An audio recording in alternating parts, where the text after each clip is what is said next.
CH25 देश और शहर। प्राचीन सम्राट, आपने तथाकथित किंगचेंग के लिए अमृत छोड़ दिया। आपने विरासत सिर्फ इसलिए नहीं छोड़ी ताकि मैं आपके लिए किंगचेंग ढूंढ सकूं, ठीक है। जियोयान को ऐसा लगा जैसे उसे प्राचीन सम्राट तुशे द्वारा धोखा दिया गया हो। किंगचेंग के पास जाने का अपना रास्ता है। ये सिर्फ मेरी इच्छाधारी सोच है। संस्थान में काम पूरा करने के बाद मैं विभिन्न अजीब आग को दबा नहीं सका जो तेजी से भयंकर हो गई। अंत में मुझे जबरन विभाजित किया गया, पूरी तरह से पूरा किया फॉलन स्टार फ्लेम के साथ सम्मिलन। इसलिए जब आप फेंजुए का विकास पूरा कर लेते हैं तो आप 2 प्रकार की आकाशीय अग्नि का सम्मिलन भी पूरा कर लेते हैं। सम्राट तुशे को थोड़ा उदास महसूस हुआ। प्राचीन सम्राट, आपको और फॉलन स्टार फ्लेम को प्रेम प्रतिद्वंद्वी नहीं होना चाहिए, ठीक है। अन्यथा आकर्षक शहर की आभा महसूस होने पर स्ट्रेंज फायर इतना कड़ा विरोध क्यों करेंगे? जियोयान ने मजाक में कहा। चले जाओ, किंगचेंग स्काईफायर सूची में दूसरे स्थान पर है, एकमात्र स्काईफायर जो क्रिएशन महाद्वीप में मानव रूप में बदल सकता है। वह वानहुओं का सच्चा विश्वास है। सम्राट यान, आपके लिए डोकी महाद्वीप में उन लपटों का आदेश देना कुछ भी नहीं है, प्राचीन सम्राट तुशे ने गुस्से में कहा। उनके दिल में किंगचेंग बिल्कुल पवित्र और अनुल्लंघनीय है। वह एक ऐसा अस्तित्व है जिस पर किसी भी तरह की आंच आ सकती है। क्या 10,000 फायर फेथ स्काई फायर सूची में दूसरे स्थान पर है? जियोयान का दिमाग वास्तव में खाली हो गया। इस दुनिया में शायद उस दिन वाटर लिस्ट में दूसरा स्थान ही हो सकता है उसका दमन करना तेज होना।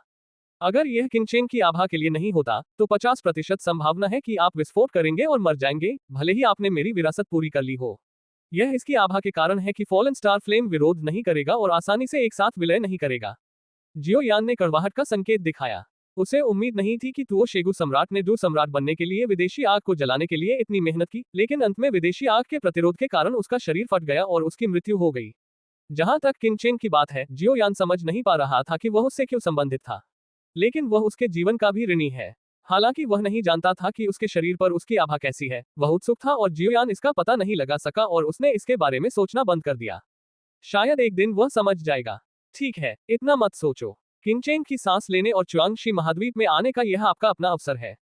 हो सकता है कि एक दिन आप किंगुओ जाने के लिए पर्याप्त मजबूत हो, लेकिन इससे कोई फर्क नहीं पड़ेगा कि वह आपकी मदद कर सकती है या नहीं, ये कहना आसान है, तो शेगु सम्राट ने कहा। किंगुओ तियानशुई सूची में दूसरे स्थान पर है। जियोयान ने पूछा, किसने तियानहुओ से ऊपर स्थान पाने की हिम्मत की? मुझे डर है कि उसके अलावा किसी के पास ऐसा साहस नहीं है। ठीक है, तियानशुई सूची में शामिल व्यक्ति किंगचेंग से बदतर नहीं है। 1,00,000 साल बीत चुके हैं और किंगुओ की ताकत भगवान सर्वोच्च के स्तर तक पहुंच सकती है। केवल अगर आपके पास उससे मेल खाने की ताकत है तो आप उसे पा सकते हैं, सम्राट शेगु ने कहा। जियोयान अवाक था। जियोयान सर्वोच्च ईश्वर के स्तर तक पहुंच गया था और उसे ये भी नहीं पता था कि वह किस स्तर तक पहुंच सकता है। शायद एक दिन वह मिस्टर मुरो की तरह हो जाएगा और तुरंत मार दिया जाएगा क्योंकि वह गलत टीम में था। लेकिन जियोयान को अब भी भरोसा है कि वह अपना रास्ता खुद ढूंढ सकता है। क्या आप मुझे किंगुओ किंगचेंग के बारे में कुछ समाचार बता सकते हैं? जियोयान को अभी भी मजबूत लोगों में दिलचस्पी है, हालांकि वह ये नहीं कह सकता कि वह उनकी प्रशंसा करता है। प्राचीन सम्राट तुशे ने मना नहीं किया। पिरामिड के शीर्ष पर खड़े लोगों का जियोयान के मार्ग पर अधिक प्रभाव नहीं पड़ेगा। जब सृष्टि महाद्वीप पहली बार खुला तो 19 प्रकार की आग, आकाश और पानी महाद्वीप पर उतरे। हुआ ये कि पानी और आग असंगत थे और तियानहुओ और तियानशुई के बीच युद्ध भी शुरू हो गया। स्काई फायर लिस्ट के दूसरे व्यक्ति ने मानव रूप में परिवर्तित होने के लिए अपनी शक्तिशाली प्रतिभा और सम्राट की ऊर्जा के स्रोत पर भरोसा किया, लेकिन एक लौ के रूप में उसका स्वभाव पानी जैसा था। धीरे धीरे वो युद्ध से थक गई और तियानशुई के साथ प्रतिस्पर्धा भी कम होने लगी। तियानशुई सूची के दूसरे व्यक्ति ने भी एक मानवीय रूप विकसित किया है और उसकी सुंदरता और ताकत तियानहुओ से कमतर नहीं है। लेकिन जो बात उसे परेशान कर रही थी वह ये थी कि वह मानव रूप को विकसित करने में तियानहुओ की तुलना में धीमा था। उग्र स्वभाव के साथ वह परिणाम तय करने के लिए आसमानी आग की तलाश कर रही है। अंत में एक असहनीय स्थिति में तियानहुओ ने उससे लड़ाई की और तियानहुओ ने आधे से अधिक चाल के साथ जीत हासिल की। तियानशुई बिल्कुल भी हतोत्साहित नहीं हुए और दोनों 5,000 साल बाद फिर से लड़ने के लिए सहमत हुए। 5,000 साल बाद तियानहुओ और तियानशुई के बीच लड़ाई बराबरी पर समाप्त हुई। हताशा में पानी जैसे तियानहुओ को 5,000 साल बाद फिर से लड़ने के लिए सहमत होना पड़ा। अंतिम लड़ाई में स्वर्ग और पृथ्वी का रंग बदल गया और दोनों लोगों ने अपना सर्वश्रेष्ठ प्रयास किया, लेकिन फिर भी विजेता का फैसला नहीं कर सके। हालांकि उनकी लड़ाई ने उस समय मानव और वॉरक्राफ्ट दुनिया के कई अधिपतियों को आकर्षित किया। ऐसा लग रहा था कि यह पहली बार था कि उन्होंने तियानहुओ और तियानशुई को देखा जो इंसानों का रूप ले सकते थे, और वे सभी इस अवसर का उपयोग उन्हें अपने कबीले की पवित्र अग्नि के रूप में कैद करने के लिए करना चाहते थे। तियानहुओ और तियानशुई को उम्मीद नहीं थी कि कोई उनकी लड़ाई का फायदा उठाने की हिम्मत करेगा। इस बार उन्होंने सेना में शामिल होने का फैसला किया, लेकिन पिछले गेम में वे घायल हो गए और लगभग पकड़े गए। सौभाग्य से कई अन्य लोग उन्हें रोकने के लिए आए। हालांकि उन्हें नहीं पता था कि उनका उद्देश्य क्या था, वे भागने में सफल रहे। ऐसा लगता है कि ताइक्सु प्राचीन ड्रैगन कबीला बचाव के लिए आया था। तुषे प्राचीन सम्राट को कुछ याद आ गया था। CH-26 जीवन का जल। जियो यान को कुछ हद तक समझ में आया कि यही कारण था कि किंग चेंग ने तुषे प्राचीन सम्राट को ड्रैगन किंग पर हमला करने से रोका।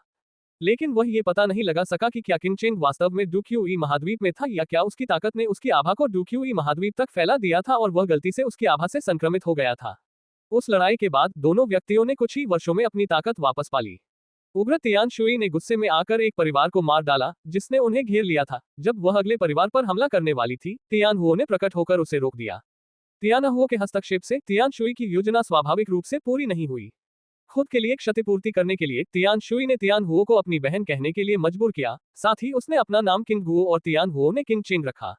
दोनों लोगों ने अपने निरंतर विरोध को समाप्त कर दिया और आजीवन शत्रु और आजीवन मित्र बन गए। ये जबरदस्त रिश्ते के कारण ही है कि तियान हुओ और तियान शुई के बीच संबंध धीरे धीरे कम हो गए हैं। किसी भी तियान हुओ और तियान शुई दोनों ने किंग गुओ किंग चेंग की आभा महसूस होने पर सम्मान दिखाया। इसलिए जियो यान तुषे सम्राट ज्वाला और फॉलन स्टार फ्लेम को सफलतापूर्वक एकीकृत कर सका और तियान शुई के क्षेत्र में तियान शुई द्वारा उसे नुकसान पहुंचाने के बारे में चिंता करने की कोई आवश्यकता नहीं थी। लेकिन यह अलग बात है, अगर जियो यान उसे उकसाने की पहल करता है तो वे जियो यान को मार नहीं सकते, लेकिन फिर भी उसे प्रताड़ित कर सकते हैं। किंग चेंग की आभा के साथ जियो यान अपने अभ्यास में बाधाओं से बच सकता है, लेकिन वह किस ऊंचाई तक पहुंच सकता है यह उस पर निर्भर करता है। ठीक है, मैंने आपको वह सब कुछ बता दिया है जो आपको बताया जाना चाहिए। यदि आपके कोई प्रश्न है तो आप अंततः मेरी मदद करने के लिए कह सकते हैं। जियो यान के दिमाग में सम्राट तुषे की आवाज गूंजी लंबे समय। चून की तियान हुओ और तियान शुई हजारों वर्षों या उससे भी अधिक समय से सृजन महाद्वीप में मौजूद हैं, जियो यान उन्हें कैसे हरा सकता है? अन्यथा मुझे मौका भी नहीं मिलेगा। तियान शुई सूची में रहस्यमय दूसरा स्थान सर्वोच्च ईश्वर के स्तर तक पहुंच गया है, इसलिए अन्य तियान हुओ तियान शुई भी बहुत मजबूत होना चाहिए। जियो यान के लिए स्वर्गीय अग्नि और स्वर्गीय जल को अवशोषित करके अपनी ताकत में सुधार करना स्पष्ट रूप से असंभव है। श्री मुरोग का अवसर इतना अच्छा नहीं है कि उन्हें वास्तव में एक प्रकार की स्वर्गीय अग्नि और एक प्रकार के स्वर्गीय जल का समर्थन मिले। नहीं, उसकी किस्मत बिल्कुल भी अच्छी नहीं है। तुओ शेगु सम्राट ने कहा, यह आपका अपना व्यवसाय है। आप जबरदस्ती, प्रलोभन या धोखे का उपयोग कर सकते हैं। कभी कभी तरीका महत्वपूर्ण नहीं होता है, परिणाम महत्वपूर्ण होता है। ओह, मुझे आपसे एक और सवाल पूछना है। आपने 10,000 साल पहले ताइक्सु प्राचीन ड्रैगन कबीले के कुलपति को पकड़ लिया था। उसकी बेटी इतनी छोटी क्यों है? क्या आपने उसके साथ कुछ किया है? जियो यान ने जी यान से कहा कि मैं उससे भी बड़ी हूँ, पहचान के बारे में उत्सुक। ऐसा क्यों हो रहा है? यह जुनर और गु युआन से भी अधिक अपमानजनक है। ठीक है, क्या तुम्हें मेरी छोटी पत्नी के रूप में यहाँ छोड़ना और सृजन महाद्वीप पर ताइक्सु प्राचीन ड्रैगन कबीले में शामिल होना अच्छा नहीं होगा? प्राचीन सम्राट तुषे ने मजाक में कहा। वाह गु सम्राट, तुम बहुत बेशर्म हो। तुमने अपनी छवि पूरी तरह से बर्बाद कर दी है। हाँ, छवि कभी कभी महत्वपूर्ण नहीं होती है। खैर, सभी रहस्यों में से सबसे रहस्य का खुलासा किया जाएगा। छोटे लड़के, च्वांगशी महाद्वीप में जीवन रोमांचक है, लेकिन यह उन लोगों के लिए है जिनके पास दृढ़ता और दृढ़ता है। बाद में मिलते हैं। उद्धरण चिन्ह। सम्राट तुषे की आवाज धीरे धीरे फीकी पड़ गई और उनकी चेतना की आखिरी किरण भी गायब हो गई। इस क्षण से डूक्यूई महाद्वीप में सबसे रहस्यमय डू सम्राट स्काई फायर और फॉलन स्टार फ्लेम का एक सम्मेलन बन गया। जियो यान ने गहरी सांस ली और अपनी आंखें खोली। वह इस बात से भी दुखी था कि प्राचीन सम्राट चला गया था। वह बस इस आकाशीय आग का अच्छा उपयोग कर सकता था और अपना रास्ता खोज सकता था। प्राचीन सम्राट की उपस्थिति ने कुछ रहस्यों को उजागर किया, लेकिन नए रहस्य भी सामने लाए। जियो यान इसे कैसे हल करेगा? जियो यान ने अपनी आंखें खोली और देखा कि जियो यूटिंग ने अपने कपड़े बदल लिए थे और चुपचाप बैठी उसे देख रही थी। क्या हुआ? क्या मेरे चेहरे पर कुछ है? जियो यान ने कहा, मैं भूख से मर रहा हूँ और सबसे छोटे उरी बात यह है कि हम बाहर नहीं निकल पाएंगे। जियो यूटिंग ने यह नहीं पूछा कि जियो यान ने इतने लंबे समय तक ध्यान क्यों किया। भूख लगी है क्या? डू सम्राट लंबे समय तक बिना खाए नहीं रह सकता। पूछने के बाद जियो यान को अफसोस हुआ। ऐसा लगता है कि डू सम्राट च्वांगशी महाद्वीप में एकमात्र अच्छा नाम है। सम्राट आत्मा क्षेत्र में मजबूत लोग यहाँ सबसे नीचे हैं, इसलिए उन्हें अपनी ऊर्जा को फिर से भरने के लिए स्वाभाविक रूप से भोजन पर निर्भर रहने की जरूरत है। मैंने अभी कुछ स्थानों की तलाश की है। हालांकि यहाँ के पेड़ हरे दिखते हैं, यहाँ के पेड़ अजीब हैं और फल नहीं दे सकते। हालांकि नदी बिल्कुल साफ है, लेकिन कोई मछली या झींगा नहीं है। पेड़ों को उगने के लिए सूरज पर निर्भर रहना चाहिए, लेकिन यहाँ लगभग कोई सूरज की रोशनी नहीं आ रही है क्योंकि यह यहाँ बहुत गहरा है। शायद यहाँ के पौधे जीवन के पानी पर भरोसा करके जीवित रह सकते हैं। तुम मुझे इस तरह क्यों देख रहे हो? जियो यान ने अपना सिर उठाया और जियो यूटिंग की लालची आंखों को देखा, जैसे उसके सामने बारबेक्यू का एक टुकड़ा हो। जियो यान, ये सब तुम्हारी गलती है। ये बेकार है। तुम एक वयस्क आदमी हो जो एक महिला जितना अच्छा नहीं है। मैं और मेरी बहन दो के खिलाफ एक लड़ सकते हैं। तुम एक पर एक नहीं जीत सकते। अगर ऐसा नहीं होता आपके लिए, मैं नहीं गिरता, इसलिए आपको मुझे अच्छी तरह से मुआवजा देना चाहिए, जियो यूटिंग ने लालच से कहा। जियो यान का चेहरा लाल हो गया। दो महिलाओं को उसके सामने खड़ा होना वास्तव में निर्दयी था, लेकिन अगर उसने आत्मा से लड़ने के कौशल का उपयोग नहीं किया होता तो जियो यूटिंग बहुत पहले ही मर गई होती। CH-27 मैं इसकी भरपाई करूं। आप कैसे चाहते हैं कि मैं इसकी भरपाई करूं? जियो यान ने लगभग अपने दांत पीसते हुए कहा कि वह वैसे भी एक पुरुष था और उसे एक महिला के बारे में चिंता करने की कोई जरूरत नहीं थी। चूंकि तुम्हारे पास अजीब आग है, तो तुम अपने मांस का एक टुकड़ा काटकर मेरे खाने के लिए क्यों नहीं भून लेते? चिंता मत करो, मैं तुम्हारे साथ बुरा व्यवहार नहीं करूंगा। हमारे बाहर जाने के बाद मैं कई खरीद सकता हूं तुम्हें मुआवजा देने के लिए 100 किलोग्राम सुअर का मांस, ऐसा कैसे? जियो यूटिंग हंसे। जाओ और अपनी बहन को खाओ। जियो यान का चेहरा लाल हो गया। उसने इतनी बेशर्म स्थिति का प्रस्ताव करने की हिम्मत की। बहन, मेरे पास एक नहीं है, लेकिन मेरी एक बहन है। क्या तुम मेरी बहन को खाने की हिम्मत करती हो? जियो यूटिंग ने आगे कहा। तुम हिम्मत क्यों नहीं करते? जब तक वह यहाँ है मैं उसे खाऊंगा। जियो यान को पता था कि जियो वान किंग यहाँ नहीं हो सकती, इसलिए उसने उसकी इच्छाओं का पालन करने के लिए उसकी चाल का इस्तेमाल किया। बेशर्म, घृणित, तारांकन, घृणित। जियो यूटिंग ने जमीन से मुट्ठी भर गंदगी उठाए और जियो यान पर फेंक दी। जियो यान को पकड़ लिया गया और उसका काला लबादा कीचड़ से सना हुआ था। यदि आप मुझे फिर से डांटेंगे तो मैं आपकी बहन को विषमुक्त नहीं करूंगा। जियो यूटिंग की बात सुनने से पहले जियो यान के पास आखिरी कार्ड खेलने के अलावा कोई विकल्प नहीं था। उसने बात करना बंद कर दिया, अपने घुटनों को अपने हाथों से पकड़ लिया और अपना सिर अपने हाथों में छिपा लिया। जियो यूटिंग, जो शांत हो गई थी, वास्तव में बहुत अच्छी थी। शायद उसने लंबे समय से किसी से इस तरह से बात नहीं की थी, इसलिए उसने परेशानी से ऐसा अनुरोध किया। जैसे ही जियो यान ने राहत की सांस ली, जियो यूटिंग ने अपना सिर उठाया और कहा, बस मेरा इंतजार करो। जब तुम शाखा में पहुंचोगे तो मैं तुम्हारे लिए सब कुछ मुश्किल कर दूंगा। तुम्हारी मुझे धमकी देने की हिम्मत कैसे हुई? जियो यान थोड़ी देर के लिए अवाक रह गया। यह सच था कि महिलाओं के मन में द्वेष था। क्या आप दोनों काफी फ्लर्ट कर चुके हैं? यदि नहीं, तो मैं आपको कुछ और समय दे सकता हूँ। दोनों लोगों के कानों में एक बेहद कर्कश आवाज आई। आवाज सपाट और भावनाहीन थी और पुरुषों और महिलाओं के बीच अंतर करना असंभव था। यह सुनकर जियो यूटिंग का चेहरा लाल हो गया और वह चुपचाप जियोयान के पीछे खड़ी हो गई। हालांकि वह अभी जियोयान से नफरत करती थी। जब अज्ञात खतरा आया तो उसे नहीं पता था कि जियोयान का पतला शरीर पत्थर की तरह क्यों था उसके लिए खतरे। जूनियर का सीनियर को अपमानित करने का कोई इरादा नहीं है। अगर मैंने नाराज किया है तो कृपया मुझे माफ कर दें। जूनियर तुरंत चला जाएगा। हालांकि जियोयान हैरान था, लेकिन कई वर्षों के अनुभव और सम्राट तुशे की याद के साथ उसका प्रदर्शन स्वाभाविक रूप से जियो से बेहतर था। यूटिंग की, छोटे लड़के, क्या तुम्हें लगता है कि जब तुम पहली बार डडी पहुंचे थे तो तुम अपनी ताकत के साथ यहां से जा सकते हो? आवाज हमेशा की तरह शांत थी, लेकिन मजाक की झलक के साथ। सीनियर तियानशुई सूची में एक प्रसिद्ध तियानशुई है, तो हम दोनों को क्यों परेशान किया जाए जो अभी सम्राट आत्मा क्षेत्र में आए हैं? जियोयान ने सम्मानपूर्वक कहा, जो पूरी तरह से एक जूनियर का अपने वरिष्ठ के प्रति सम्मान था। हाँ, 1 लाख साल हो गए हैं और मुझे फॉलन स्टार फ्लेम दोबारा देखने की उम्मीद नहीं थी।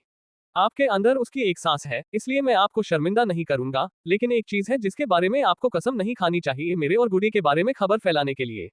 फिर से स्पष्ट आवाज आई। बहुत बहुत धन्यवाद वरिष्ठ। जियोयान ने अपनी मुट्ठियां कसते हुए कहा। हाँ, आप उससे अधिक साहसी और कम घमंडी हैं। शायद आप वास्तव में उस बिंदु तक पहुंचने की उम्मीद करते हैं जहां वह इसे हासिल करने में विफल रहा। इसे भूल जाओ, मैं तुम्हें ऐसा कुछ देता हूं, भले ही मैं इसे उसके लिए मुरोग परिवार को वापस कर दूं। कुछ जियोयान के सामने एक हथेली के आकार की छोटी नाव दिखाई दी। छोटी नाव जैद की तरह सफेद थी और हल्की चमक बिखेर रही थी, जो बहुत सुंदर थी। यह क्या है? जियोयान ने अजीब तरीके से पूछा।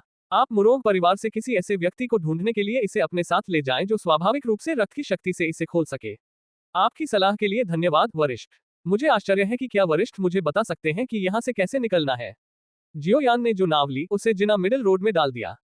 आप पहले कसम खाते हैं जब तक आप अकेले हैं, मुझे लगता है कि आपके छोटे तारांकन को एक शब्द भी समझ नहीं आया। जियोयान ने अपनी आंखें घुमाई और उसे बाहरी लोगों को न बताने की शपथ लेनी पड़ी कि यहाँ क्या हुआ।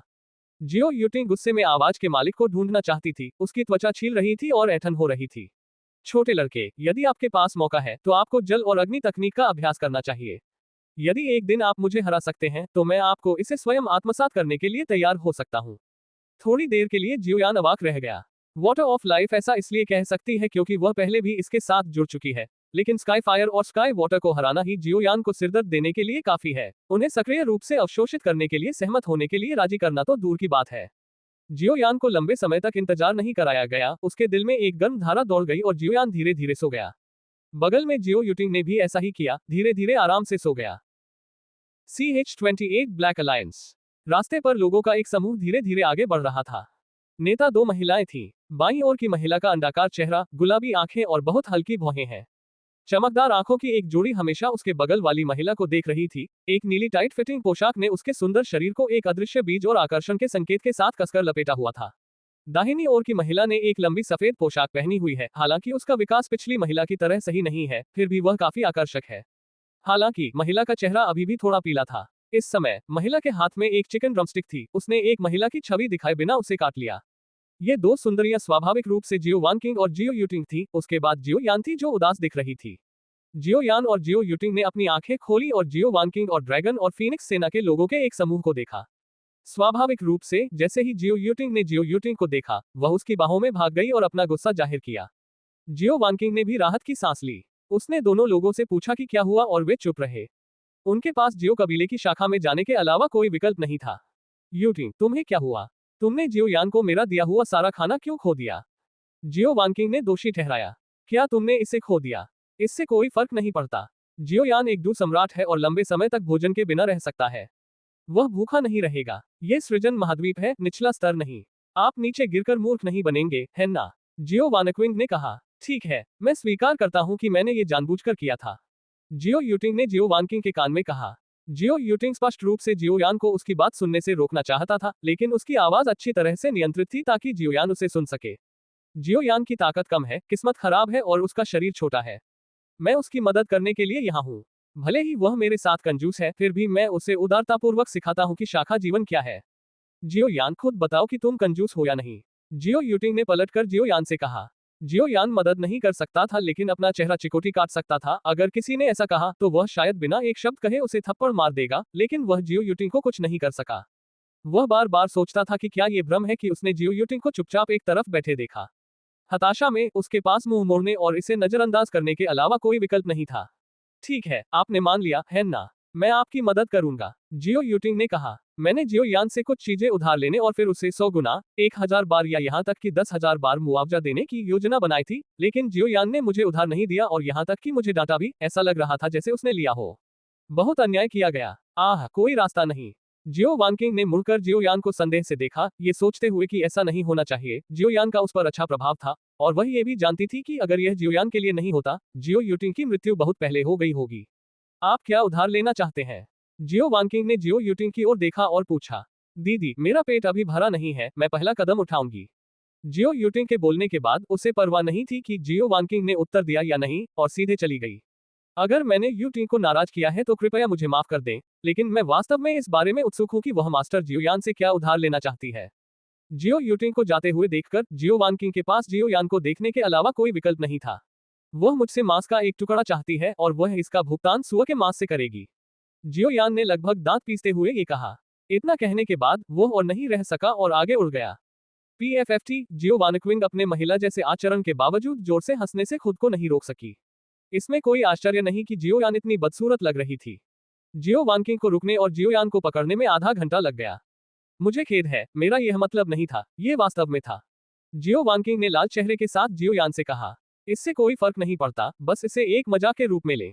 एक लड़ाकू सम्राट के रूप में जियोयान की भी एक मजबूत मानसिकता है। उसे पहली बार में यह अजीब लगेगा, लेकिन इसे कई बार देखने के बाद उसने इसे अनदेखा करना चुना।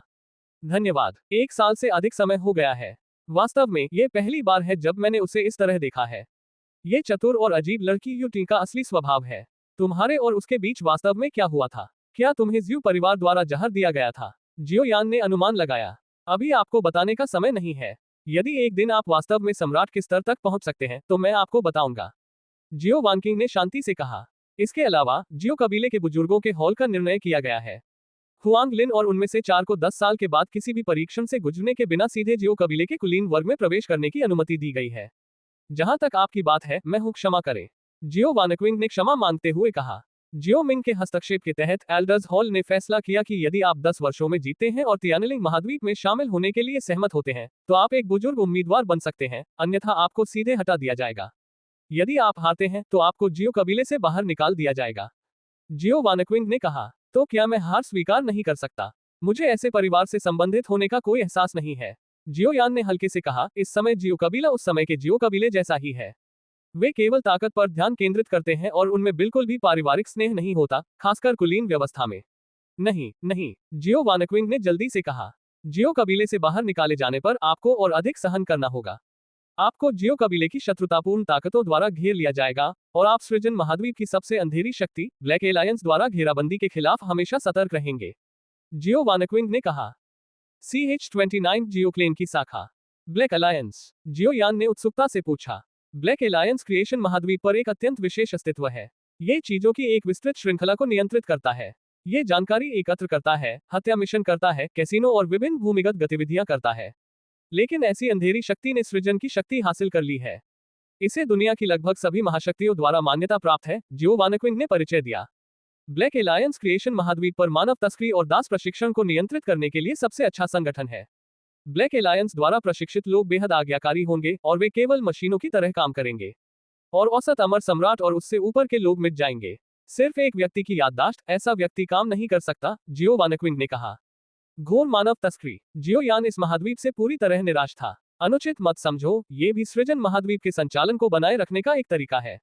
जो लोग सृजन महाद्वीप में आते हैं वे आमतौर पर मूल स्तर से उत्कृष्ट लोग होते हैं, लेकिन हर कोई इतना अनियंत्रित होता है, खेती करता है, नौकरानियों के रूप में कार्य करता है, आदि सभी प्रकार की चीजें कर सकते हैं।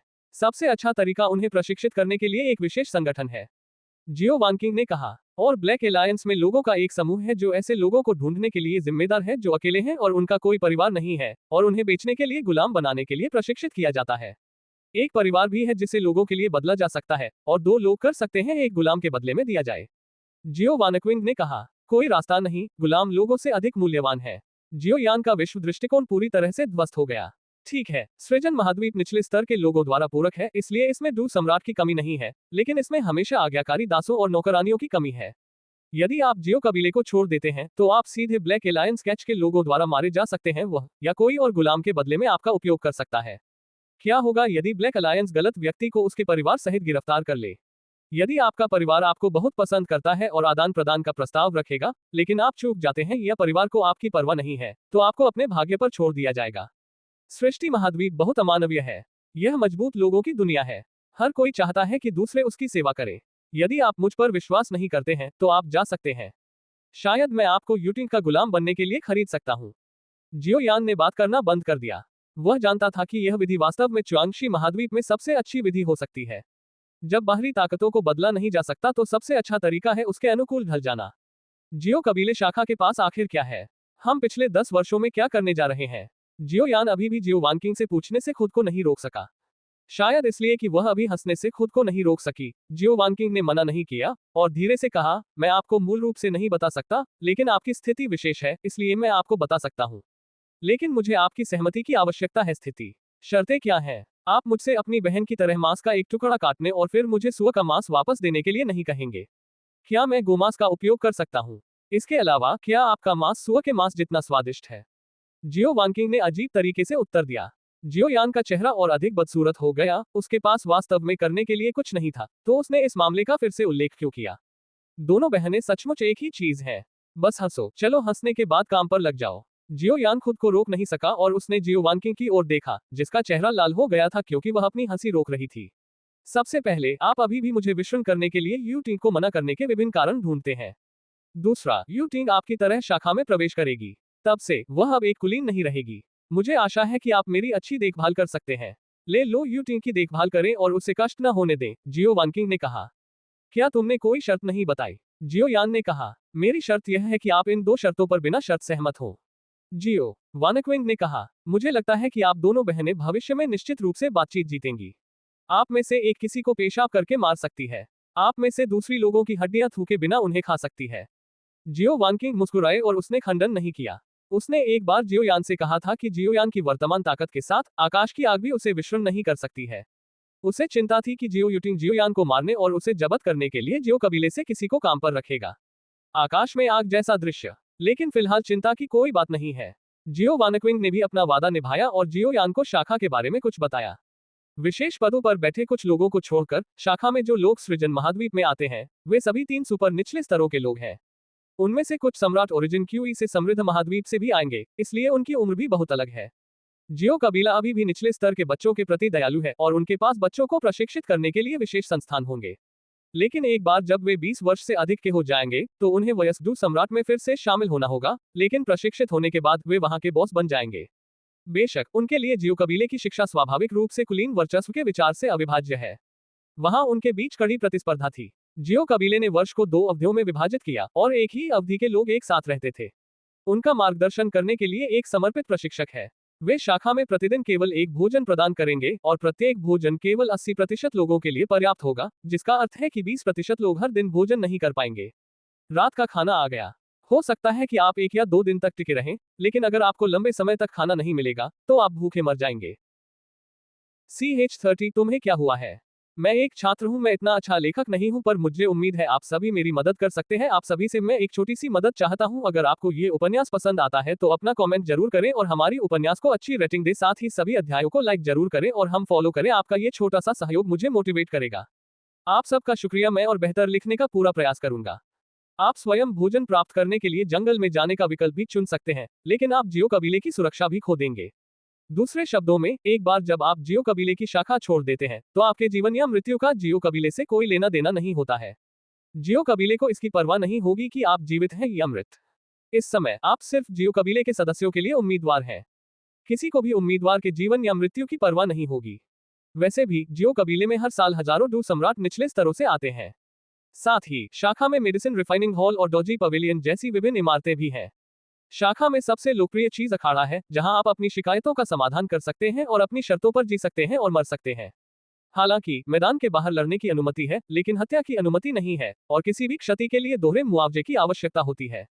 अंत में जियोयान इस निष्कर्ष पर पहुंचा कि यह फायर एनर्जी और तियानफेन क्यूई ट्रेनिंग टावर्स के बिना जियानान अकादमी का आंतरिक प्रांगण है, लेकिन यहाँ प्रतिस्पर्धा वहां से 10 गुना बेहतर है और यहाँ प्रतिस्पर्धा महाद्वीपों के बीच प्रतिस्पर्धा होगी।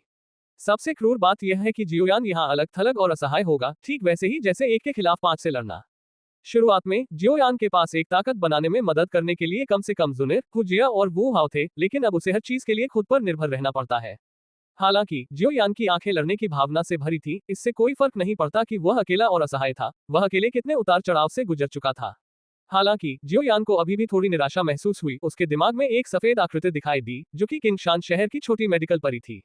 डू क्यूई महाद्वीप की यात्रा के दूसरे भाग में लगभग सभी छोटी चिकित्सा परियां उसके साथ थीं। जब लोग अलग थलग और असहाय होंगे तो वे अपने साथियों के बारे में सोचेंगे। मुझे आश्चर्य है कि क्या हमें एक साथ लड़ने का मौका मिलेगा। जियोयान विचारों में इतना खो गया था कि वह सुन ही नहीं पाया कि जियो वानकिंग ने आगे क्या कहा। जियोयान, तुम्हें क्या हुआ है?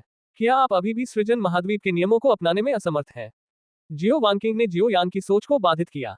नहीं, मैं बस कुछ सोच रहा हूँ। धन्यवाद, मैं समझता हूँ कि क्या करना है। जब जियो वानकिंग ने ये देखा तो उसने ज्यादा कुछ नहीं कहा और समूह जियो कबीले की शाखा की ओर दौड़ने लगा। अंततः जियो यूटिंग के पहुंचने से पहले जियोयान के सामने एक विशाल इमारत दिखाई दी। ये कल्पना करना कठिन है कि जियो कबीला ऐसे जंगल में ऐसी इमारत बनाएगा। जियो वानकिंग ने जियोयान के विचारों को समझा और मुस्कुराते हुए कहा, यह जियो कबीले को तब दिया गया था जब जियो कबीले ने उस बड़े परिवार के साथ शरण ली थी। अन्यथा जियो कबीले की अपनी ताकत इसे यहाँ सफलतापूर्वक बनाने में सक्षम नहीं होती। जियोयान असहाय था। यह एहसास वास्तव में किसी और ने दिया था। वह नहीं जानता था कि जियोयान को दिल में दुख क्यों महसूस हुआ। हालांकि वह अभी तक जियो कबीले का सदस्य नहीं है, फिर भी उसे यह असहज महसूस होता है कि उसके परिवार को दूसरों पर निर्भर रहना पड़ता है। जियो वानकिंग के नेतृत्व में समूह ने सफलतापूर्वक शाखा में प्रवेश किया। उनके साथ आए लोग अपना अपना काम करने चले गए। जियो वानकिंग जियोयान और जियो यूटिंग को मुख्य हॉल में ले आए। इस समय मुख्य हॉल में केवल एक बूढ़ा व्यक्ति था जो उस दिन बचाव के लिए आया था। यहाँ शाखा एल्डर जियो हुआन, बुजुर्ग जियो हुआन, मैं यूटिंग और जियोयान को वापस ले आया। जियो वानकिंग ने बूढ़े व्यक्ति से कहा, ठीक है, आपको भविष्य में वानकिंग के एस्कॉर्ट कार्य को दूसरों पर छोड़ देना चाहिए। ये कार्य अब आपके लिए उपयुक्त नहीं है। जियो कबीले में आप अभी भी बहुत सी चीजें कर सकते हैं। बुजुर्ग जियो जुआन ने यह सोचकर आह भरी कि जियो वानकिंग का है उस समय की पत्नी, कबीले की सुयोग्य देवी, जो ताकत और सुंदरता में अद्वितीय है, लेकिन अब उसे को 6 लोगों द्वारा धमकाया जा सकता है जो अभी अभी च्वांगशी महाद्वीप में आए हैं। ये वास्तव में दुखद है। वानक्विंग समझती है। जियो वानक्विंग फिर भी मुस्कुराती रही, लेकिन मुस्कुराहट के नीचे उदासी का संकेत था। जियो यूटिंग ने अपने लाल होंठ काटे और अपने हाथों को कसकर मुट्ठी में बांध लिया। ठीक है, आप आराम करें। मैं कल आपको जियो कबीले मुख्यालय वापस ले जाने के लिए किसी को भेजूंगा। आप पहले नीचे जाएं। जियो वानकिंग ने जियो यूटिंग पर नजर डाली, फिर जियोयान पर नजर डाली और पीछे हट गए। जियो जुआन ने जियोयान और जियो यूटिंग को देखा और कहा, सबसे पहले मैं जियो कबीले की गरिमा की रक्षा करने के लिए आपको धन्यवाद देता हूं, लेकिन योग्यता योग्यता है और गलती गलती है। आज से आपको नियमों का पालन करना होगा। जब आप शाखा में शामिल होते हैं तो मुझे कोई फर्क नहीं पड़ता कि आपकी स्थिति क्या है, केवल ताकत ही आपको आधिकारिक तौर पर मुख्यालय में शामिल होने की अनुमति दे सकती है। बुजुर्ग जियो हुआन के शब्द स्वाभाविक रूप से जियो यूटिंग के लिए थे। CH-31 जियो जियान। जियो यूटिंग ने बस बुजुर्ग जियो हुआन की बातों को नजरअंदाज कर दिया। वह यहाँ सिर्फ आराम करने के लिए आई थी। जब वह वापस जाना चाहे तो तुरंत जा सकती है, उसके रुतबे से उसे कोई नहीं रोक सकता। जियो यान ने सम्मानपूर्वक सुना। उसके पास जियो यूटिंग जैसा मजबूत समर्थन नहीं था। यह आपकी पहचान का प्रतिनिधित्व करने वाला एक टोकन है। इसमें आपकी जानकारी है। आप वापस जा सकते हैं और अपना कमरा ढूंढ सकते हैं। जियो यूटिंग ने टोकन लिया, उस पर नजर डाली और सीधे बाहर चली गई। जियो वानकिंग, इस अनमोल छोटी बहन ने उसे पहले ही शाखा की विभिन्न स्थितियों के बारे में बता दिया था। जियो यान ने जेड पट्टिका ली और उसे ध्यान से देखा। सामने की तरफ जियो शब्द था और पैटर्न जियो कबीले की शिखा थी। वास्तव में जियो यान का कमरा नंबर, नाम, महाद्वीप था से और अन्य जानकारी प्राप्त हुई। जियो यान काफी देर तक शाखा में घूमता रहा और फिर उसे एक सुदूर कोने में अपना कमरा मिल गया। जियो यान असहाय था, ऐसा लग रहा था कि उसका इलाज वास्तव में अच्छा नहीं था। जियो यान अंदर चला गया। कमरे में केवल 2 बिस्तर और फर्नीचर के कुछ साधारण टुकड़े थे। जब जियो यान ने इतने साधारण कमरे को देखा तो वह अपने दिल को कोसने से नहीं रोक सका। डू क्यूई महाद्वीप में वह एक आलीशान घर में रहता था, स्वादिष्ट भोजन करता था और सबसे महत्वपूर्ण बात यह थी कि उसके साथ उसकी पत्नी भी थी। लेकिन यहाँ आते ही सब कुछ बदल गया। लेकिन घर बहुत साफ है, धूल का नामो निशान नहीं है। जाहिर तौर पर किसी ने जानबूझकर इसे साफ किया था। जब जियो यान को नहीं पता था कि क्या करना है तो पीछे से एक साहसी आवाज आई। आपको जियो यान होना चाहिए। मेरा नाम जियो जियान है, मैं फैंगलिंग महाद्वीप से हूँ। मैं यहाँ आपका रूममेट हूँ। जियो यान के पीछे काले कपड़े पहने एक व्यक्ति ने मुस्कुराते हुए जियो यान से कहा। जियो यान, डू क्यूई महाद्वीप से। जियो यान ने भी मुस्कुराते हुए कहा। उसे उम्मीद नहीं थी कि यहाँ 2 लोग एक साथ रहेंगे। डू क्यूई महाद्वीप, क्या आप अकेले हैं? जियो जियान ने बड़ी दिलचस्पी से पूछा। ठीक है, अकेले। जियो यान को जियो जियान के स्वर में कोई शत्रुता महसूस नहीं हुई और वह जवाब देने से पहले झिझका। ऐसा लगता है कि सम्राट की उत्पत्ति क्यूई आपके स्थान पर दुर्लभ है। मैं आपसे 3 दिन पहले आया था और मैं अपनी पत्नी के साथ आया था। आपकी पत्नी? फिर आप अपनी पत्नी के साथ क्यों नहीं रहते? जियो यान ने हैरान होकर पूछा। उसका अपना परिवार है। हालांकि मैं जियो परिवार का सदस्य हूं, लेकिन दूसरे परिवार के सदस्य के रूप में मैं उसकी किस्मत नहीं बदल सकता। लेकिन जब उसने ये कहा तो वह थोड़ा निराश हुआ। जियो यान को जियो जियान के शब्दों में दुख महसूस हुआ। जुनर प्राचीन जनजाति का सदस्य है। हो सकता है कि एक दिन प्राचीन जनजाति उसकी उपस्थिति को महसूस कर सके, लेकिन क्या उसे फिर से अलग नहीं होना पड़ेगा? जियो यान ने अपने हाथ भींच लिए। न जाने क्यों उसे अचानक उम्मीद हुई कि जुनेर और कैलिन धीरे धीरे डू सम्राट तक पहुंच सकते हैं ताकि वह अपनी ताकत में और सुधार कर सके। वैसे मैं तुम्हें याद दिला दूं, आज के भोजन का समय शाम को है। बेहतर होगा कि तुम जल्दी जाओ, अन्यथा कोई भोजन नहीं होगा। जियो यान ने एक व्यंग्यपूर्ण मुस्कान दी। उसने दशकों तक इतनी मेहनत की थी और एक ही रात में समय यात्रा से पहले वापस आ गया। जूनियर हाई स्कूल या हाई स्कूल में भोजन के लिए लड़ाई कब शुरू हुई? लगभग आधे लोगों के पास हर दिन खाने के लिए भोजन नहीं है और अब आप मेरे समूह में अंतिम व्यक्ति हैं। बेहतर होगा कि आप कड़ी मेहनत करें। जियो जियान ने सहानुभूतिपूर्वक जियो यान को देखा। ये फिर से आखिरी है। मेरी किस्मत इतनी खराब नहीं होगी, जियो यान ने असहाय होकर कहा। जियो यान ने बस साफ सफाई की और ट्रांस की स्थिति में प्रवेश किया। उच्च भार वाली लड़ाई की इस अवधि के दौरान भले ही उनमें आम लोगों की तुलना में कहीं अधिक दृढ़ता थी, फिर भी उन्हें थकान महसूस हुई, खासकर सम्राट तुशे से बनिंग ज्यू, हेवन ट्रांसफॉर्मेशन ज्यू और वाटर एंड फायर ज्यू के बारे में समाचार प्राप्त करने के बाद। ऐसा लगता है कि उसे वास्तव में मुरोग परिवार के पास जाना चाहिए। उसे जीवन जल द्वारा दी गई चीज से दूर नहीं किया जाना चाहिए। जियो यान ने खेती की स्थिति में प्रवेश किया और फेन ज्यू ने भी अपने ऑपरेशन को तेज कर दिया। अब फेन जू ने सफलतापूर्वक सम्राट स्तर में प्रवेश कर लिया है। हालांकि यह अभी भी सम्राट स्तर के शुरुआती चरण में है। जियोयान अभी भी अपनी शक्ति महसूस कर सकता है। लेकिन एक समस्या है जो जियोयान के लिए बहुत दर्दनाक है, वह ये है कि फेन जू को बड़ी मात्रा में सम्राट के स्रोत क्यूई की आवश्यकता होती है। हालांकि यहाँ सम्राट की उत्पत्ति क्यूई जेन शहर की तरह प्रचुर मात्रा में नहीं है, फिर भी ये प्रचुर मात्रा में है। हालांकि जियोयान के लिए यह अभी भी पर्याप्त नहीं था। धीरे धीरे समय बीतने लगा और धीरे धीरे रात होने लगी। जियो यान ने भी अभ्यास समाप्त किया और अपनी आंखें खोली। जियो जियान पहले ही जा चुका था। ऐसा लगा जैसे उसे कुछ याद आ गया हो और वह जल्दी से कैंटीन की ओर भागा। यहाँ रास्ते में जियो यान का खाना जियो यूटिंग ने फेंक दिया था और उसने लंबे समय से कुछ नहीं खाया था। और क्या सब कुछ एक अच्छी शुरुआत के बारे में नहीं है? जियो यान यहाँ आने के पहले दिन भूखा नहीं रहना चाहता था। हालांकि जियो यान पहले कभी यहाँ नहीं आया था, फिर भी उसने सफलतापूर्वक कैंटीन का स्थान ढूंढ लिया। लेकिन जब उसने अपने सामने लंबी कतार देखी तो जियो यान को और अधिक महसूस हुआ कि वह भोजन हड़पने के युग में लौट आया है। यदि जियो यान ने इसे अपनी आंखों से नहीं देखा होता तो उसने कभी नहीं सोचा होता कि डू सम्राट, जो डू क्यूई महाद्वीप में इतना ऊंचा था, वास्तव में प्राथमिक विद्यालय के छात्रों या जूनियर हाई स्कूल के छात्रों के एक समूह के साथ भोजन के लिए लड़ेगा। जियो यान को सचमुच ऐसा लगा जैसे वह हंस नहीं सकता। उद्धरण चिन्ह CH-32 डायन। मुझे लगता है कि हमारे लिए कोई उम्मीद नहीं है। चलो चलें। देर रात जंगल में एक राक्षस का शिकार करने के लिए हमारे साथ आए। हमारे लिए खाने के लिए काफी कुछ है। तभी जियो यान भोजन लेने वाली टीम में शामिल होने वाला था। जियो यान उसके पास आया और उसके कंधे थपथपाए। आपने भी इसे नहीं पकड़ा?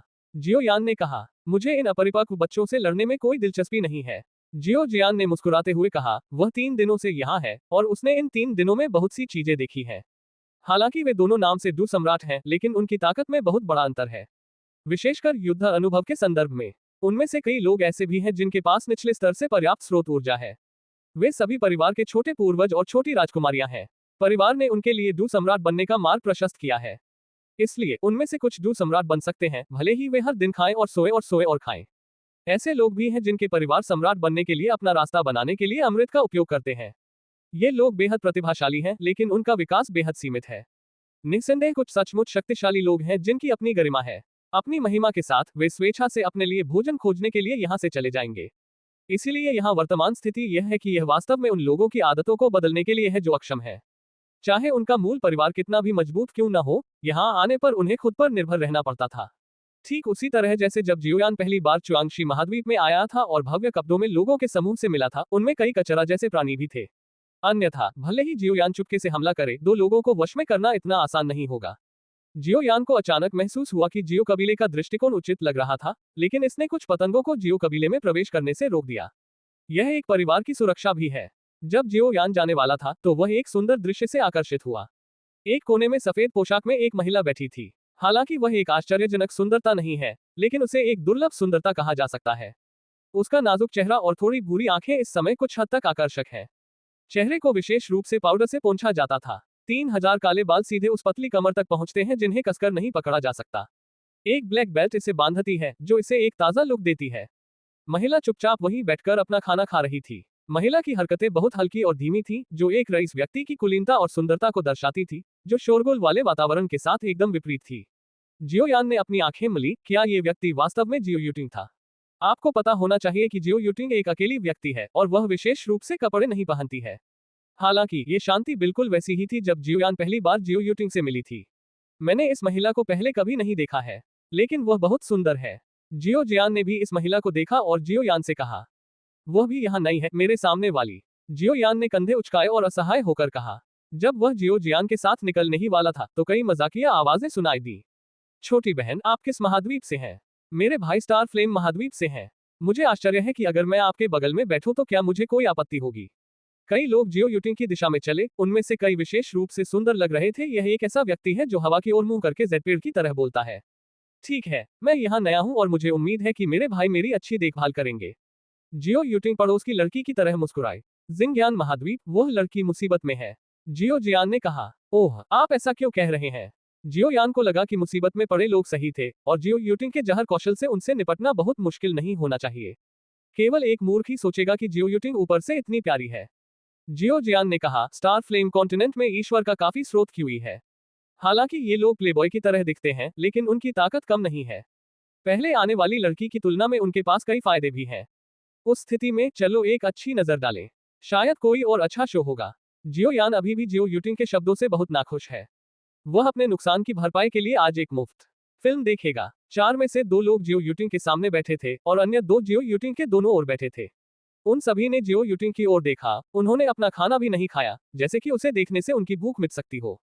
हालांकि मुझे ये स्वीकार करना होगा कि जियो यूटिंग इस समय वास्तव में काफी आकर्षक है। अभी मेरा पेट नहीं भरा है और मैं अब नूडल्स का ये कटोरा नहीं खाना चाहता। मैं इसे बदलने जा रहा हूँ। जियो यूटिंग ने अपने कटोरे में नूडल्स के आधे कटोरे को देखते हुए कहा। यदि आप इसे बदलना चाहते हैं तो यह संभवतः असंभव है। यदि आप बुरा न माने, मिस, आप हमारा ले सकते हैं। आप जो चाहें चुन सकते हैं। आह, ये कितना शर्मनाक है, जियो यूटिंग ने मनमोहक लगते हुए धीरे से कहा।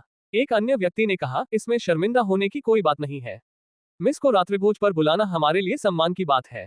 जब यूटिंग पहली बार यहाँ आई थी तो इस तरह का व्यवहार उसे बहुत अच्छा लगा। यदि तुम्हें कोई आपत्ति न हो तो तुम मेरा चेहरा खा सकती हो। इसे मेरी माफी का उपहार समझो। इसकी कीमत उसे अपनी जान देकर चुकानी पड़ेगी। वे चारों झिझके। अगर आप पहले यूटिंग नहीं खाएंगे तो आप चारों वास्तव में असहज हो जाएंगे। इस मामले में यूटिंग को चले जाना चाहिए। जियो यूटिंग के बोलने के बाद वह खड़ी हुई और चली गई। रुको, चलो खाना खाते हैं। सबके सामने चारों लोगों ने जियो यूटिंग के कटोरे को 4 बराबर भागों में बांट दिया। जियो यूटिंग ने अवसर का लाभ उठाते हुए अपना सिर उठाया और धूर्त मुस्कान के साथ जियोयान की ओर देखा। जियोयान कांपने के अलावा कुछ नहीं कर सका। 4 सज्जनों, यूटिंग एक बात समझते हैं और मुझे आशा है कि आप इसे स्पष्ट करने में मेरी मदद कर सकते हैं। मिस यूटिंग, यदि आपके कोई प्रश्न है तो बस पूछें। हम जो कुछ भी जानते हैं वह आपको निश्चित रूप से बताएंगे। ठीक है, यूटिंग जानना चाहता है कि मानव मांस अधिक स्वादिष्ट है या सुअर का मांस। जियो यूटिंग ने कहा। CH33, मैं वास्तव में आपकी बहन की मदद नहीं कर सकता। हाँ, बेशक सुअर का मांस स्वादिष्ट है। चारों लोगों ने एक स्वर में कहा। ठीक है, तो क्या आपके माता पिता ने आपको बताया कि खूबसूरत महिलाएं एक आपदा है? जियो यूटिंग ने उन चारों से गर्व से कहा। एक वाक्य ने उन चारों को ठंडे पसीने से तर कर दिया। कल से शुरू करके हर दिन मेरे लिए भोजन तैयार करें। मुझे 2 हिस्से चाहिए। यदि आप मसाले जोड़ना चाहते हैं तो बस उन्हें जोड़ें, लेकिन मुझे आपको अपनी परीक्षण दवा में बदलने में कोई आपत्ति नहीं है। आप मुझसे यह नहीं पूछ रहे हैं कि मैं किस महाद्वीप का हूं से, मैं आपको बता सकता हूं, मैं तियानलिंग महाद्वीप से हूं, जियो यूटिंग ने ठंडे स्वर में कहा। इतना कहने के बाद जियो यूटिंग खड़ा हुआ और सीधे जियोयान की दिशा में चला गया। नहीं, जल्दी जाओ, जियोयान ने जियोजियान से कहा। जियोयान, रुको, मैं बहुत डरावना हूं। जियो यूटिंग की गुस्से भरी आवाज आई। मिस यूटिंग, अगर मुझे कुछ और करना है तो मैं आपके भोजन में खलल नहीं डालूंगा। जियोयान ने रुककर कहा। तुम जाओ और मेरी बहन को विषमुक्त करो। विश्रण पूरा होने के बाद मैं तुम्हारे लिए परेशानी पैदा नहीं करूंगा। मैं वास्तव में इसे हल नहीं कर सकता। यदि आपको विश्वास नहीं है तो आप अपनी बहन से पूछ सकते हैं। जियोयान ने जियो यूटिंग की ओर देखा और कहा, विश्रण के लिए सम्राट की आवश्यकता है। ठीक है, बस मेरी प्रतीक्षा करो और मैं तुम्हें ये बताने का एक तरीका ढूंढूंगा कि विश्रण कैसे किया जाए। जियो यूटिंग ने दांत पीसते हुए जियोयान से कहा। मैंने अभी उनसे पूछा और उन्होंने कहा कि सुअर का मांस स्वादिष्ट है। इसलिए जियोयान का मांस सुअर के मांस जितना स्वादिष्ट नहीं है। जियो यूटिंग अचानक फिर से हंसे। जियोयान का मांस सुअर के मांस जितना स्वादिष्ट नहीं है। जियोयान सुअर के मांस जितना स्वादिष्ट नहीं है। जियोयान सुअरों जितना स्वादिष्ट नहीं है। जियोयान सुअर जितना अच्छा नहीं है। उद्धरण चिन्ह। जियोजियान की आश्चर्यचकित निगाहों के तहत जियो यूटिंग ने उपरोक्त पैराग्राफ कहा। जियोयान का चेहरा भी बेहद बदसूरत था, लेकिन जियो यूटिंग का चेहरा मुस्कुराहट से भरा था। वे तुम्हें सुअर से भी बदतर कहते हैं, क्या तुम उन्हें सबक नहीं सिखाने जा रहे हो? जियो यूटिंग ने आग में घी डाला। मैं क्रोधित नहीं हूं, बिल्कुल भी नहीं। जियोयान ने अपना गुस्सा शांत करने की कोशिश की। अगर मैं गुस्से में नहीं हूं तो क्या मैं अभी भी एक इंसान हूं? जियो यूटिंग, विश्वास करो या नहीं, मैं तुम्हें थप्पड़ मार दूंगा। ये बहुत क्रूर है। मुझे भी लगता है कि वे गलत हैं, इसलिए मैं उन्हें सबक सिखाने में आपकी मदद करता हूं। देखो, अगर तुम मेरी बहन की मदद नहीं करते तो मैं तुम्हारे लिए बहुत अच्छा हूं। बदले में क्या तुम मेरी बहन की मदद कर सकते हो? जियो यूटिंग ने दिखाया कि वह इतना अन्याय लग रहा था कि वह लगभग आंसू बहा रहा था। जियोयान ने चारों लोगों पर नजर डाली, वे सभी जमीन पर गिर गए और उन्हें पता नहीं चला कि वे जीवित थे या मृत। जियोयान का गुस्सा भी पूरी तरह गायब हो गया। लेकिन मैं वास्तव में आपकी बहन की मदद नहीं कर सकता, जियोयान ने कहा। जियोयान, आप बहुत दूर जा रहे हैं। चूंकि आपका मांस सुअर के मांस से अधिक स्वादिष्ट है, मैं एक दिन खाने के लिए एक टुकड़ा काट दूंगा। आइए देखें कि क्या आप सुअरों से बेहतर हैं। जियो यूटिंग जियोयान के पास गया और जियोयान के पैर पर कदम रखा। माफ करें, मेरी आंखें नहीं है। जियो यूटिंग ने कुछ शब्द छोड़े और चला गया। बहुत दर्द हो रहा है, जियोयान चिल्लाया। उसने उसे नाराज नहीं किया। जियो वानकिंग ने उससे कहा कि वह जियो यूटिंग को यह न बताए कि वह विश्रण क्यों नहीं कर सकता, लेकिन ये छोटी लड़की बहुत क्रूर थी, उसने हेलो कहे बिना ही उस पर कदम रखा। क्या ऐसा नहीं लगता कि आप बहुत भाग्यशाली हैं? जब आप पहली बार यहाँ आए थे तो आपको इतनी खूबसूरत महिला मिली थी। मेरी पहले से ही एक पत्नी है, ठीक है। मुझे बताओ कि हम आज रात क्या करने जा रहे हैं। ठीक है, लेकिन मुझे आशा है कि आप आज रात मजबूत हो सकते हैं। आप जानते हैं कि ताकत ही यहाँ सब कुछ है, जियोजियान ने जियोयान से कहा। जियोयान वह था जिसने शामिल होने की सिफारिश की थी। उसे स्वाभाविक रूप से उम्मीद थी कि जियोयान मजबूत हो सकता है ताकि वह कई अनावश्यक परेशानियों को हल कर सके। जियोयान और जियोजियान कमरे में लौट आए और रात का इंतजार करने से पहले कुछ तैयारी की। जियो कबीले शाखा के एक छोटे मंडप में। भाई जून, क्या आपको नहीं लगता कि वह लड़का जियोजियान नहीं आएगा? निर्धारित समय लगभग बीत चुका है। काले कपड़े पहने एक युवक ने एक व्यक्ति से कहा जो अपनी आंखें बंद कर रहा था। आप इतने चिंतित क्यों हैं? उस आदमी जियोजियान का चरित्र आपसे कहीं बेहतर है। रेलिंग पर झुके एक अन्य व्यक्ति ने मुस्कुराते हुए कहा। क्या मैं भूखा नहीं हूँ? मैं वास्तव में नहीं जानता कि जियो कबीले में ऐसा टूटा हुआ नियम है। रईसों को क्या दिक्कत है? कुछ कमबख्त लोगों को छोड़कर मैं बाकी लोगों को मुक्का मार सकता हूँ। कैजी, अगर तुम भूखे हो तो उन लोगों की तरह खाना ले आओ। अपनी ताकत के साथ तुम इसे पकड़ने में सक्षम नहीं हो सकते। कैजी नाम से मशहूर व्यक्ति ने कहा, उन पोतों से प्रतिस्पर्धा करना मेरे लिए अपमान है। ठीक है, कृपया शांत रहें। वह यहाँ है, जियो जून ने कहा, जिसने हमेशा अपनी आंखें बंद कर रखी थी। कहीं मैंने इसे क्यों नहीं देखा? कैजी देखना भूल गया और आसपास कोई नहीं था। देखना बंद करो, भाई जून, सम्राट क्षेत्र की आत्मा की शक्ति कोई ऐसी चीज नहीं है जिसकी आप और मैं तुलना कर सकें। मुझे खेद है, आप तीनों, मैं एक कदम देर से आया। जियो जियान जियोयान के साथ आया और उन तीनों से एक ही समय में कहा, जियो जियान, आप किसी को अपने साथ क्यों ला रहे हैं? वह अपने पतले शरीर के साथ क्या कर सकता है? कैजी नाम के व्यक्ति ने जियोयान पर असंतोष की नजर डालते हुए कहा। उसने जियोयान को मेरे साथ एक कमरा साझा करने के लिए कहा। वह अपेक्षाकृत सुदूर महाद्वीप से आता है। मुझे लगा कि वह अच्छा है, इसलिए मैं उसे अपने साथ ले गया। जियोयान, मुझे आशा है कि आप तीनों मुझे कुछ सलाह दे सकते हैं। जियोयान ने उन तीनों से भी कहा। जियोयान, ठीक है। चूंकि जियोजियान उसे लाया था, हमें उसकी अच्छी देखभाल करनी चाहिए। कैजी नाम के युवक ने अपना दाहिना हाथ जियोयान की ओर बढ़ाया। CH-34 शिकार अभियान। बिना सोचे जियोयान ने भी अपना दाहिना हाथ बढ़ाया और दोनों हाथों को एक साथ पकड़ लिया। जियोयान को स्पष्ट रूप से महसूस हुआ कि प्रतिद्वंद्वी की ताकत बढ़ रही थी और ऐसा लग रहा था कि वह जियोयान को पूरी तरह से हराने जा रहा था। जियोयान ने बिना किसी घबराहट या परेशानी के शांत भाव से उसकी ओर देखा।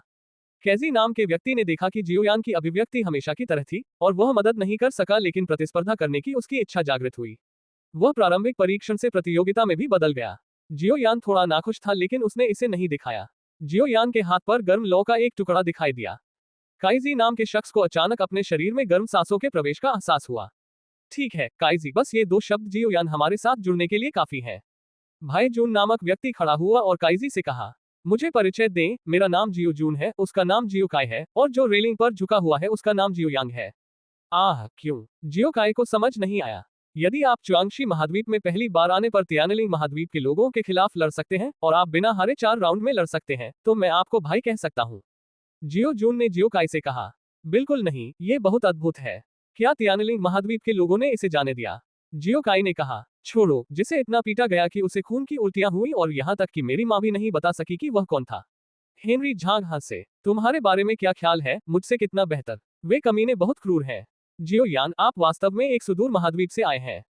जियो यान की किस्मत अच्छी थी, लेकिन वह लगभग अपनी जान गंवा चुका था। ठीक है, अब जब हर कोई यहाँ है तो चलो चले। इस बार हमारा लक्ष्य एक बड़ा आदमी है। जियो जून ने 4 लोगों से कहा। चारों लोगों ने सिर हिलाया। अब जब वे जियोयान की ताकत को समझ गए तो स्वाभाविक रूप से उन्हें जियोयान पर कोई आपत्ति नहीं होगी। देर रात 5 व्यक्ति जियो कबीले की शाखा छोड़कर जंगल की ओर उड़ गए। जंगल में बहुत शांति थी। रात के समय अधिकांश राक्षस अपने ही क्षेत्र में आराम करते हैं और बाहर नहीं जाते। यही कारण है कि वे देर रात को बाहर निकलना पसंद करते हैं। इस बार हमारा लक्ष्य एक जादुई क्रिस्टल जानवर है। इसकी ताकत सम्राट आत्मा क्षेत्र के चरम पर है और यह सम्राट से केवल एक कदम दूर है। जादुई क्रिस्टल जानवर भ्रम पैदा करने में अच्छा है और अपनी रक्षा करता है और आक्रमण शक्ति बहुत मजबूत नहीं है। मैं भ्रम की सामग्री को नहीं जानता, लेकिन जब तक आप पर्याप्त रूप से दृढ़ हैं, आप सभी उत्कृष्ट लोग हैं और यह अनुभव हो सकता है भविष्य में डॉक्सियन को तोड़ने में आपके लिए मददगार। जियो जून रास्ते में जियोयान और अन्य लोगों को कुछ बातें समझा रहा था। जादुई क्रिस्टल जानवरों का ज्ञान। हालांकि जियोयान को यह समझ में नहीं आया कि इसका संबंध डॉक्सियन को तोड़ने से क्यों है, फिर भी उसने सब कुछ ध्यान में रखा। ये चीजें आपके लिए बहुत मददगार हैं। जल्द ही जियो जून ने 4 लोगों को रुकने के लिए कहा और कहा, हम जादुई क्रिस्टल जानवर के क्षेत्र में प्रवेश करने वाले हैं। आइए हम सभी सतर्क रहें और खतरे का सामना होने पर एक दूसरे का समर्थन करें। 5 लोगों ने 1-2-1 का गठन किया, जिसमें जियो जून सबसे आगे, जियोयान और जियोजियान पीछे थे और जियोयांग और जियोकाई दोनों पंखों की रक्षा कर रहे थे। पांचों लोग इसी क्रम में आगे बढ़ते रहे। जैसे जैसे पांचों लोग गुफा के करीब आते गए, एक अजीब सी ध्वनि तरंग उन पांचों लोगों के कानों में पड़ी। ध्वनि तरंगों से परेशान न हो और आगे बढ़ते रहें, जियो जून ने 4 लोगों से कहा। लेकिन उन्हें नहीं पता था कि वो पांचों अनजाने में ही अलग हो गए हैं। लेकिन उनकी नजर में अभी भी उनके बगल में 4 लोग हैं। ये भ्रम है कि मैजिक क्रिस्टल कलेक्शन सर्वश्रेष्ठ है। यहाँ तक कि जियो जून को भी नहीं पता था कि यह जादुई क्रिस्टल जानवर वास्तव में सम्राट तक पहुंच गया था। एक बड़ी परीक्षा उनका इंतजार कर रही है। 2 अपडेट पूरे हो गए, कृपया अनुशंसा करें और एकत्र करें। जियोयान और जिन 4 लोगों को उसने देखा, वे एक साथ आगे बढ़ते रहे। जियोयान ने पाया कि उसकी आत्मा की शक्ति अचानक उन 4 लोगों का पता लगाने की क्षमता खो बैठी। उसका चेहरा थोड़ा बदल गया और उसने जियोजियान से कहा, जियोजियान, मेरी आत्मा शक्ति तुम्हें क्यों नहीं पहचान सकती? जियोजियान की अभिव्यक्ति उदासीन थी, जैसे कि उसने जियोयान की बातें नहीं सुनी हो। और सामने वाले 3 लोग भी आगे बढ़ते रहे। जियोयान का संदेह और भी गंभीर हो गया। मैजिक क्रिस्टल बीस्ट भ्रम फैलाने में माहिर है, क्या आपको मूर्ख बनाया गया है? जियोयान रुका और स्वर्गीय अग्नि के प्राचीन अग्नि शासक को अपने हाथ में कसकर पकड़ लिया। जियोयान, तुम्हें क्या हुआ? तुम क्यों रुक गए? अगर तुम्हें डर लगता है तो तुम वापस जाना चुन सकते हो। जब जियोयान रुका तो जियो जून, जो सबसे आगे था, ने जियोयान से कहा, अगर कोई 5 के खिलाफ लड़ता है तो वह सिर्फ हारा है। वह राक्षसों का शिकार करने की हिम्मत भी नहीं करता है। चले जाओ काया। जियो यान, मैंने तुम्हें गलत समझा। मैंने सोचा था कि तुम एक अच्छे दोस्त हो, लेकिन अब ऐसा लगता है कि तुम सिर्फ एक काया हो। चले जाओ, हमें तुम्हारे जैसे काया की जरूरत नहीं है। जियो जियान भी चुप नहीं रहा। जियो यान को और अधिक महसूस होने लगा कि उसका अनुमान सही था। हालांकि पांचों लोगों की आवाजें और शक्ल सूरत बिल्कुल पहले जैसी ही थी, लेकिन उनका स्वभाव काफी बदल गया था। चले जाओ, तुमने उन्हें कहाँ किया? जियो यान ने उदासीनता से कहा। वह और उन चारों को अलग कर दिया गया होगा।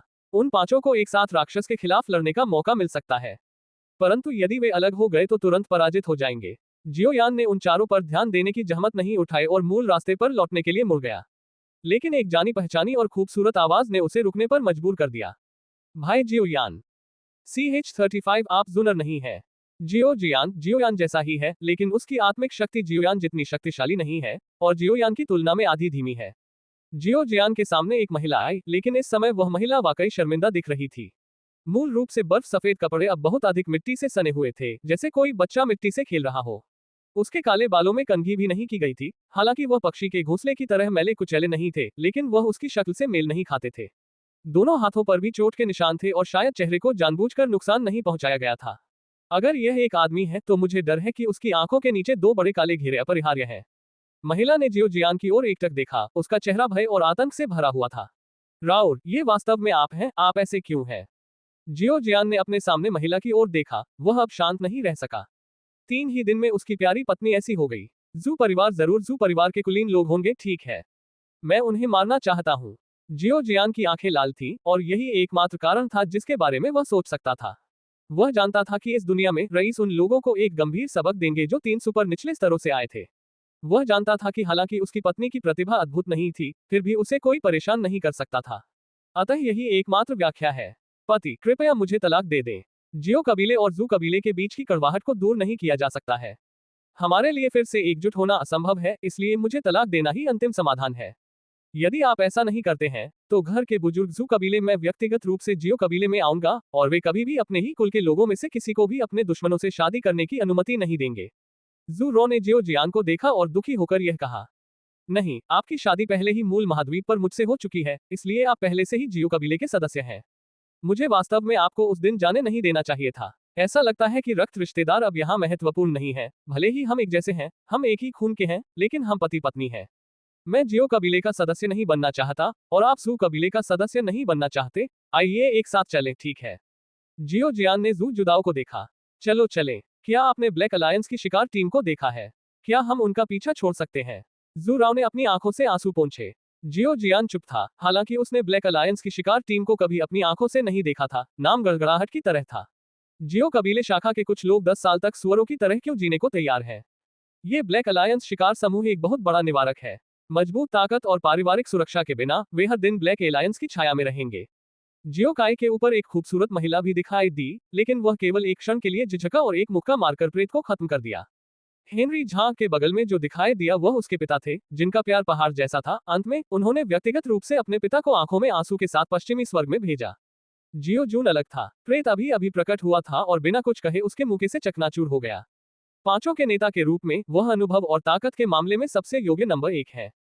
महिला ने हल्के नीले रंग की पोशाक पहनी हुई है, जिसमें 3000 नीले रेशम के धागे बेतरतीब ढंग से बंधे हुए हैं, जो उसकी पतली कमर पर फैल रहे हैं और उसके नाजुक नितंबों पर लंबवत रूप से समाप्त हो रहे हैं। 2 खूबसूरत आंखों ने जियो यान को गहरी लालसा से देखा। लंबी पलकें हल्की सी कांपती हैं, जो महिला की उत्तेजना को दर्शाती है। कई साल पहले वह उसकी बहन थी, और वह बिना किसी पछतावे के 3 साल तक चुपचाप उसके साथ रही। जो कोई भी तुम्हें छुएगा मैं उसे मार डालूंगा, शब्दों ने उसकी सच्ची भावनाओं को व्यक्त किया। और अब वह उसकी पत्नी है और उसका पति उससे बहुत दूर है। वह कड़ी मेहनत करती है और खुद को पूरे दिल से समर्पित करती है। जल्दी जाओ और जल्दी वापस आओ, बहुत मजबूत मत बनो, कहना आपकी पत्नी की विचारशीलता को दर्शाता है। जुन र जियो यान उत्साह से चिल्लाया। भले ही उसके कारण ने उसे बताया कि जू न र यहाँ नहीं आ सकता, फिर भी वह चिल्लाने से खुद को नहीं रोक सका। भाई जियो यान, कृपया जुनर के साथ चले जाइए। जुनर अब से हर दिन आपके साथ रहेगा। हम फिर कभी अलग नहीं होंगे। आप जुनर नहीं हैं। जियो यान जुनर के हाथ से अलग हो गया। हाँ, मैं वास्तव में जुनर नहीं हूँ, लेकिन मुझ में उसकी शक्ल है, भले ही मैं सिर्फ एक प्रेत हूँ। जियो यान द्वारा महिला की पहचान उजागर करने के बाद महिला ने इनकार नहीं किया, लेकिन वास्तव में इसे स्पष्ट रूप से स्वीकार किया। लेकिन अगर यह प्रेत आपके सामने आत्महत्या कर ले, तो क्या आप इसे स्वीकार करेंगे? भले ही केवल 10,000वां मौका हो, क्या आप चाहेंगे कि आपके जूनर को नुकसान पहुंचे? आप सिर्फ एक प्रेत हैं। यदि आप मर जाते हैं तो जुनेर को कोई नुकसान नहीं होगा। जियो यान ने कहा, सच में, मैं तुम्हें एक विकल्प दूंगी, या तो चले जाओ या मुझे आत्महत्या करते हुए देखो। इतना कहने के बाद महिला ने वास्तव में एक चाकू निकाला और उसे अपनी गर्दन के नीचे रख दिया और चमकीले लाल खून का निशान दिखाई दिया। अपना सहयोग जरूर प्रदान करें पुष्पिन। CH36 समर्थन। भाई जून, हमें क्या करना चाहिए? हम जियो यान और जियो जियान को नहीं ढूंढ सकते। उन्हें नहीं मिलना चाहिए। हमने उन्हें पहले ही याद दिला दिया है कि यह एक भ्रम है। उन तीनों के पास काफी अनुभव था, इसलिए ज्यादा देर तक दूर रहे बिना ही उन्होंने एक दूसरे को जल्दी ही ढूंढ लिया। लेकिन वे जियो यान और जियो जियान को नहीं ढूंढ सके। चलो चलें। जब तक हम जादुई क्रिस्टल जानवर को मार देंगे, भ्रम स्वाभाविक रूप से टूट जाएगा। आखिरकार वे नए लोग हैं, इसलिए हमें जल्दी से आगे बढ़ना होगा। ठीक है, मुझे उनसे अगली बार मुझे ड्रिंक पिलाने के लिए कहना चाहिए। तुम्हारी हिम्मत कैसे हुई लड़ाई से भागने की? तीनों लोगों ने बात करना बंद कर दिया और जादुई क्रिस्टल की गुफा की ओर चलते रहे। पति, हम एक साथ क्यों नहीं मरते? मरने के बाद कोई दर्द नहीं होगा। जू जियो जियान के पास आए और कहा, उसकी आंखें आशा से भरी थीं। जू की स्नेह भरी आंखों को देखते हुए जियो जियान कुछ कहना चाहता था, लेकिन उसने ऐसा नहीं कहा। राउर जब पैदा होती है तो उसके पति का बेटा होती है, और जब वह मरती है तो उसके पति का भूत होती है। चूंकि उसका पति नहीं चाहता है तो राउर अकेले मर सकती है। पति, अपना ख्याल रखना। जू से आंसू बह निकले। रो का चेहरा, जो बहुत उदास था। ठीक है, इस तरह का गुलाम जीवन जीने के बजाय जिससे आप प्यार करते हैं उसके साथ मरना बेहतर है। राउर, मुझे खेद है, अगर हम डू सम्राट नहीं बने होते तो शायद हमारा जीवन अलग होता। जियो जियान ने जू राव को गले लगाया, वह उसकी बाहों में चला गया और शांति से कहा। उसके स्वर में पश्चाताप का भाव था। हर कोई लालची है, और जब वे दुनिया के शीर्ष पर खड़े होते हैं तब भी वे संतुष्ट नहीं होते हैं। वे सभी अधिक शक्ति की चाहत रखते हैं। हालांकि वे नहीं जानते कि बड़ी ताकत हासिल करने की राह आसान नहीं है। वे हमेशा आत्मविश्वास के साथ आते हैं, लेकिन यही आत्मविश्वास उन्हें नायकों के बीच लड़ाई में मरने पर मजबूर कर देता है। नहीं, मैं जा रहा हूँ। जियो यान ने जूनर की गर्दन पर खून के निशान देखे और तुरंत अपना निर्णय बदल दिया। वह जूनर को कभी भी नुकसान नहीं पहुंचने देगा। हाँ, चिंता मत करो। अब मैंने फिर से अपना मन बदल लिया है। चूंकि आप नहीं चाहते कि जूनर आपके सामने मर जाए, तो आप आत्महत्या कर सकते हैं। जूनर ने जियो यान की ओर देखा, एक गौरवान्वित नजर। अपने आप को बहुत दूर मत धकेलो। तुम सिर्फ एक प्रेत हो। क्या तुम सच में सोचते हो कि तुम जूनर हो? जियो यान ने ठंडे स्वर में कहा। भाई जियो यान, मैं वास्तव में जुआ हूँ। मेरे शरीर में आकाशीय अग्नि है। भाई जियो यान, कृपया जुआ को मार डालो। मेरी आकाशीय अग्नि को अवशोषित कर लो ताकि जुआ पूरी तरह से भाई जियो यान के साथ हो जाए। जुआ को जाने दो, एयर शुनर ने जियो यान की ओर देखते हुए धीरे से कहा। इस समय जुनर उसकी पत्नी लग रही थी, बहुत कोमल और दयालु। भाई जियो यान, यदि आप जुनर को नहीं मारेंगे तो जुनर को कोई और मार देगा। इसलिए आपको मुझे मार देना चाहिए। जुनर आपको दोष नहीं देता है। फैंटम ने जियो यान को चिढ़ाना जारी रखा। जियो यान ने अपना सिर हिलाया और जागते रहने की कोशिश की। यह जुनर नहीं है, यह नहीं है। भाई जियो यान, आप अपने रिश्तेदारों, दोस्तों और साथियों की रक्षा करने में बहुत कमजोर हैं, इसलिए जुनर के साथ मर जाओ। जुनर ने धीरे से कहा। दोस्तों, कॉमरेड इन आर्म्स, हाँ, मैं यहाँ वर्ल्ड ऑफ वॉरक्राफ्ट का शिकार करने आया हूँ। वह जुनर नहीं है, वह अपने स्वार्थी उद्देश्यों के लिए अपने दोस्तों को खतरे में कैसे डाल सकता है? स्वर्गीय अग्नि की एक लहर के साथ प्राचीन शासक जुनेर गायब हो गया और सभी भ्रम दूर हो गए। वह अभी भी जंगल में था, लेकिन वह अपने लक्ष्य से भटक गया था। अगर कोई वास्तव में जुनर को मारना चाहता है तो मैं पहले उसे अपने हाथों से मार डालूंगा। मैं जुनर को कभी मरने नहीं दूंगा। जुनर को अपने सामने मरने की तो बात ही छोड़ दीजिए। अगर मैं मजबूत हो जाऊंगा तो मैं ऐसा करूंगा। निश्चित रूप से मजबूत बनो। जियो यान ने अपनी पूरी कोशिश की। उसने अपने दिल में डर को शांत किया। दूर दूर तक लड़ाई की भावना की कई तेज लहरें थी। जाहिर है, 3 जियो जून पुरुषों और जादुई क्रिस्टल जानवर के बीच लड़ाई शुरू हुई। हालांकि थोड़ी देर हो चुकी है, मैं भगोड़ा नहीं बनूंगा। जियो यान ने कहा। 3000 वज्रों का उपयोग किया गया और जियो यान बिजली की तरह युद्ध स्थल की ओर उड़ गया। जियो यान अपनी अधिकतम गति तक पहुंच गया। मौजूदा गति से उसे लड़ाई की जगह तक पहुंचने में ज्यादा समय नहीं लगेगा। हालांकि जियो जियान उसके सामने आया। जियो खू ली जगह पर अकेला खड़ा था। उसने लापरवाही से उसे फेंक दिया और एक तेज तलवार आसमान से गिरी और उस पर जोरदार वार किया। ये देखकर जियो यान ने तलवार को नीचे गिराने के लिए जल्दी से अपने शासक को घुमाया और कहा, जियो जियान उठो, यह एक भ्रम है। जियो जियान का भ्रम टूट गया। जियो जियान मदद नहीं कर सका और अत्यधिक पसीना बहाते हुए जमीन पर गिर पड़ा। यदि जियो यान समय पर नहीं पहुंचा होता तो वह आज सचमुच यहां मर गया होता। धन्यवाद। जियो जियान ने अपना सिर उठाया और जियो यान से कहा, जब तक आप ठीक हैं, वहां लड़ाई शुरू हो चुकी है। क्या आप अभी भी लड़ सकते हैं? हमें जल्दी से वहां जाना होगा। कोई बात नहीं, इस बार मुझे लगभग मौत के घाट उतार दिया गया। मुझे अपनी नफरत दूर करने के लिए इसका मांस खाना चाहिए और इसका खून पीना चाहिए। जियो जियान ने एक आकस्मिक चाल चली और तलवार फिर से उसके हाथ में आ गई।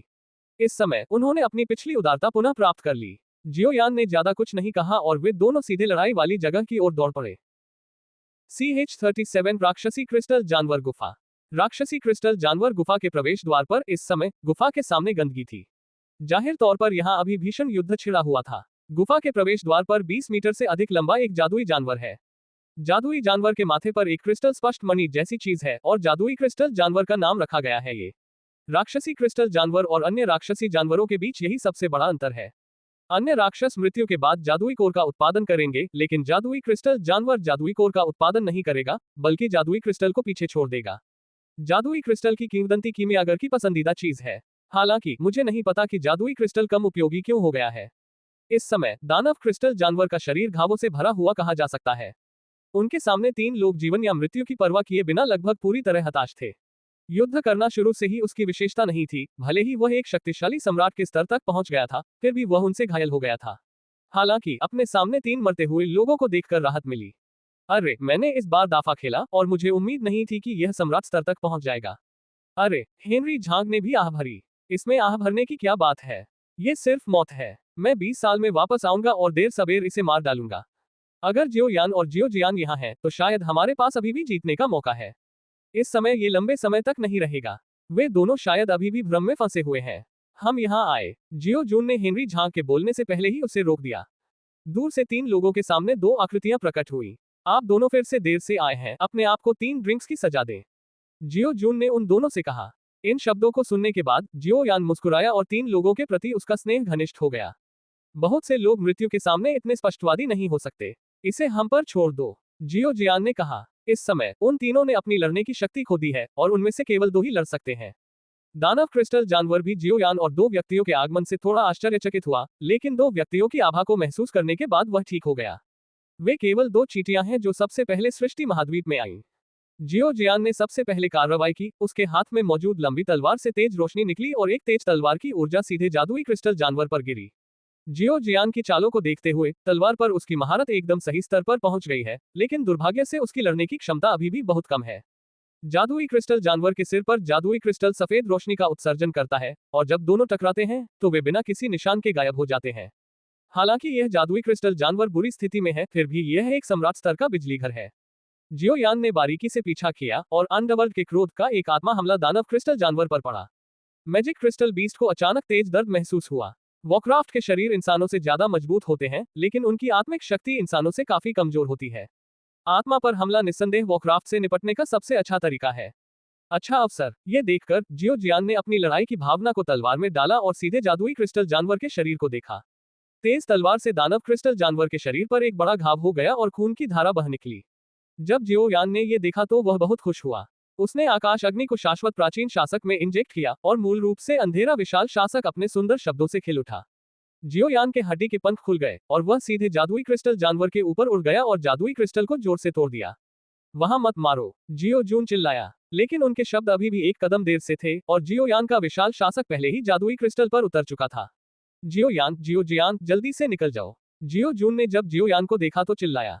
जब जियो यान ने ये सुना तो उसने अपने पंख फैलाए और बाहर उड़ गया, भले ही उसे नहीं पता था कि क्यों। जियो जियान ने भी जाने के लिए अपने उड़ान युद्ध कौशल का इस्तेमाल किया। टकराना। तेज आवाज के साथ राक्षसी क्रिस्टल जानवर का पूरा सिर फट गया। ऊर्जा की एक लहर ने जियो यान को 1 दर्जन स्थानों पर उड़ने के लिए जियो जून और अन्य लोग भी बहुत शर्मिंदा दिखे। सौभाग्य से वे युद्ध स्थल से बहुत दूर थे।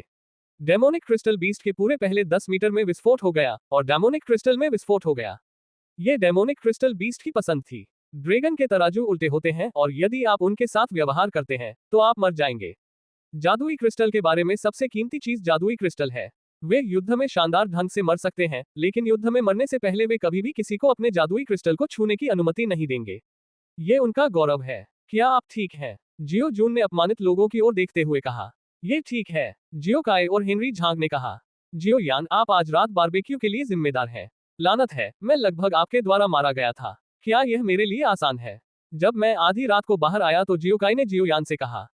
कोई रास्ता नहीं, मैंने तुम्हें क्यों बचाया?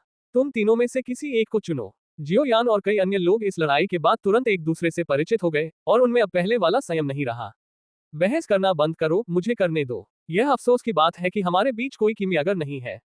नहीं, जियो यान, तुम्हें एक कीमियागर होना चाहिए। ऐसा लगता है कि जियो जियान को कुछ याद आया और उसने जियो यान से कहा, हाँ, लेकिन जब से मैं यहाँ आया हूँ मैंने कोई भी गोली परिष्कृत नहीं की है। जियो यान ने अपनी नाक को छुआ और कहा, जियो वानक्विंग ने उसे कीमियागर से परिचित नहीं कराया था, इसलिए वह अभी भी इसके बारे में बहुत कम जानता है। आखिरकार हमारे पास एक कीमियागर है जिससे हम संतुष्ट हैं।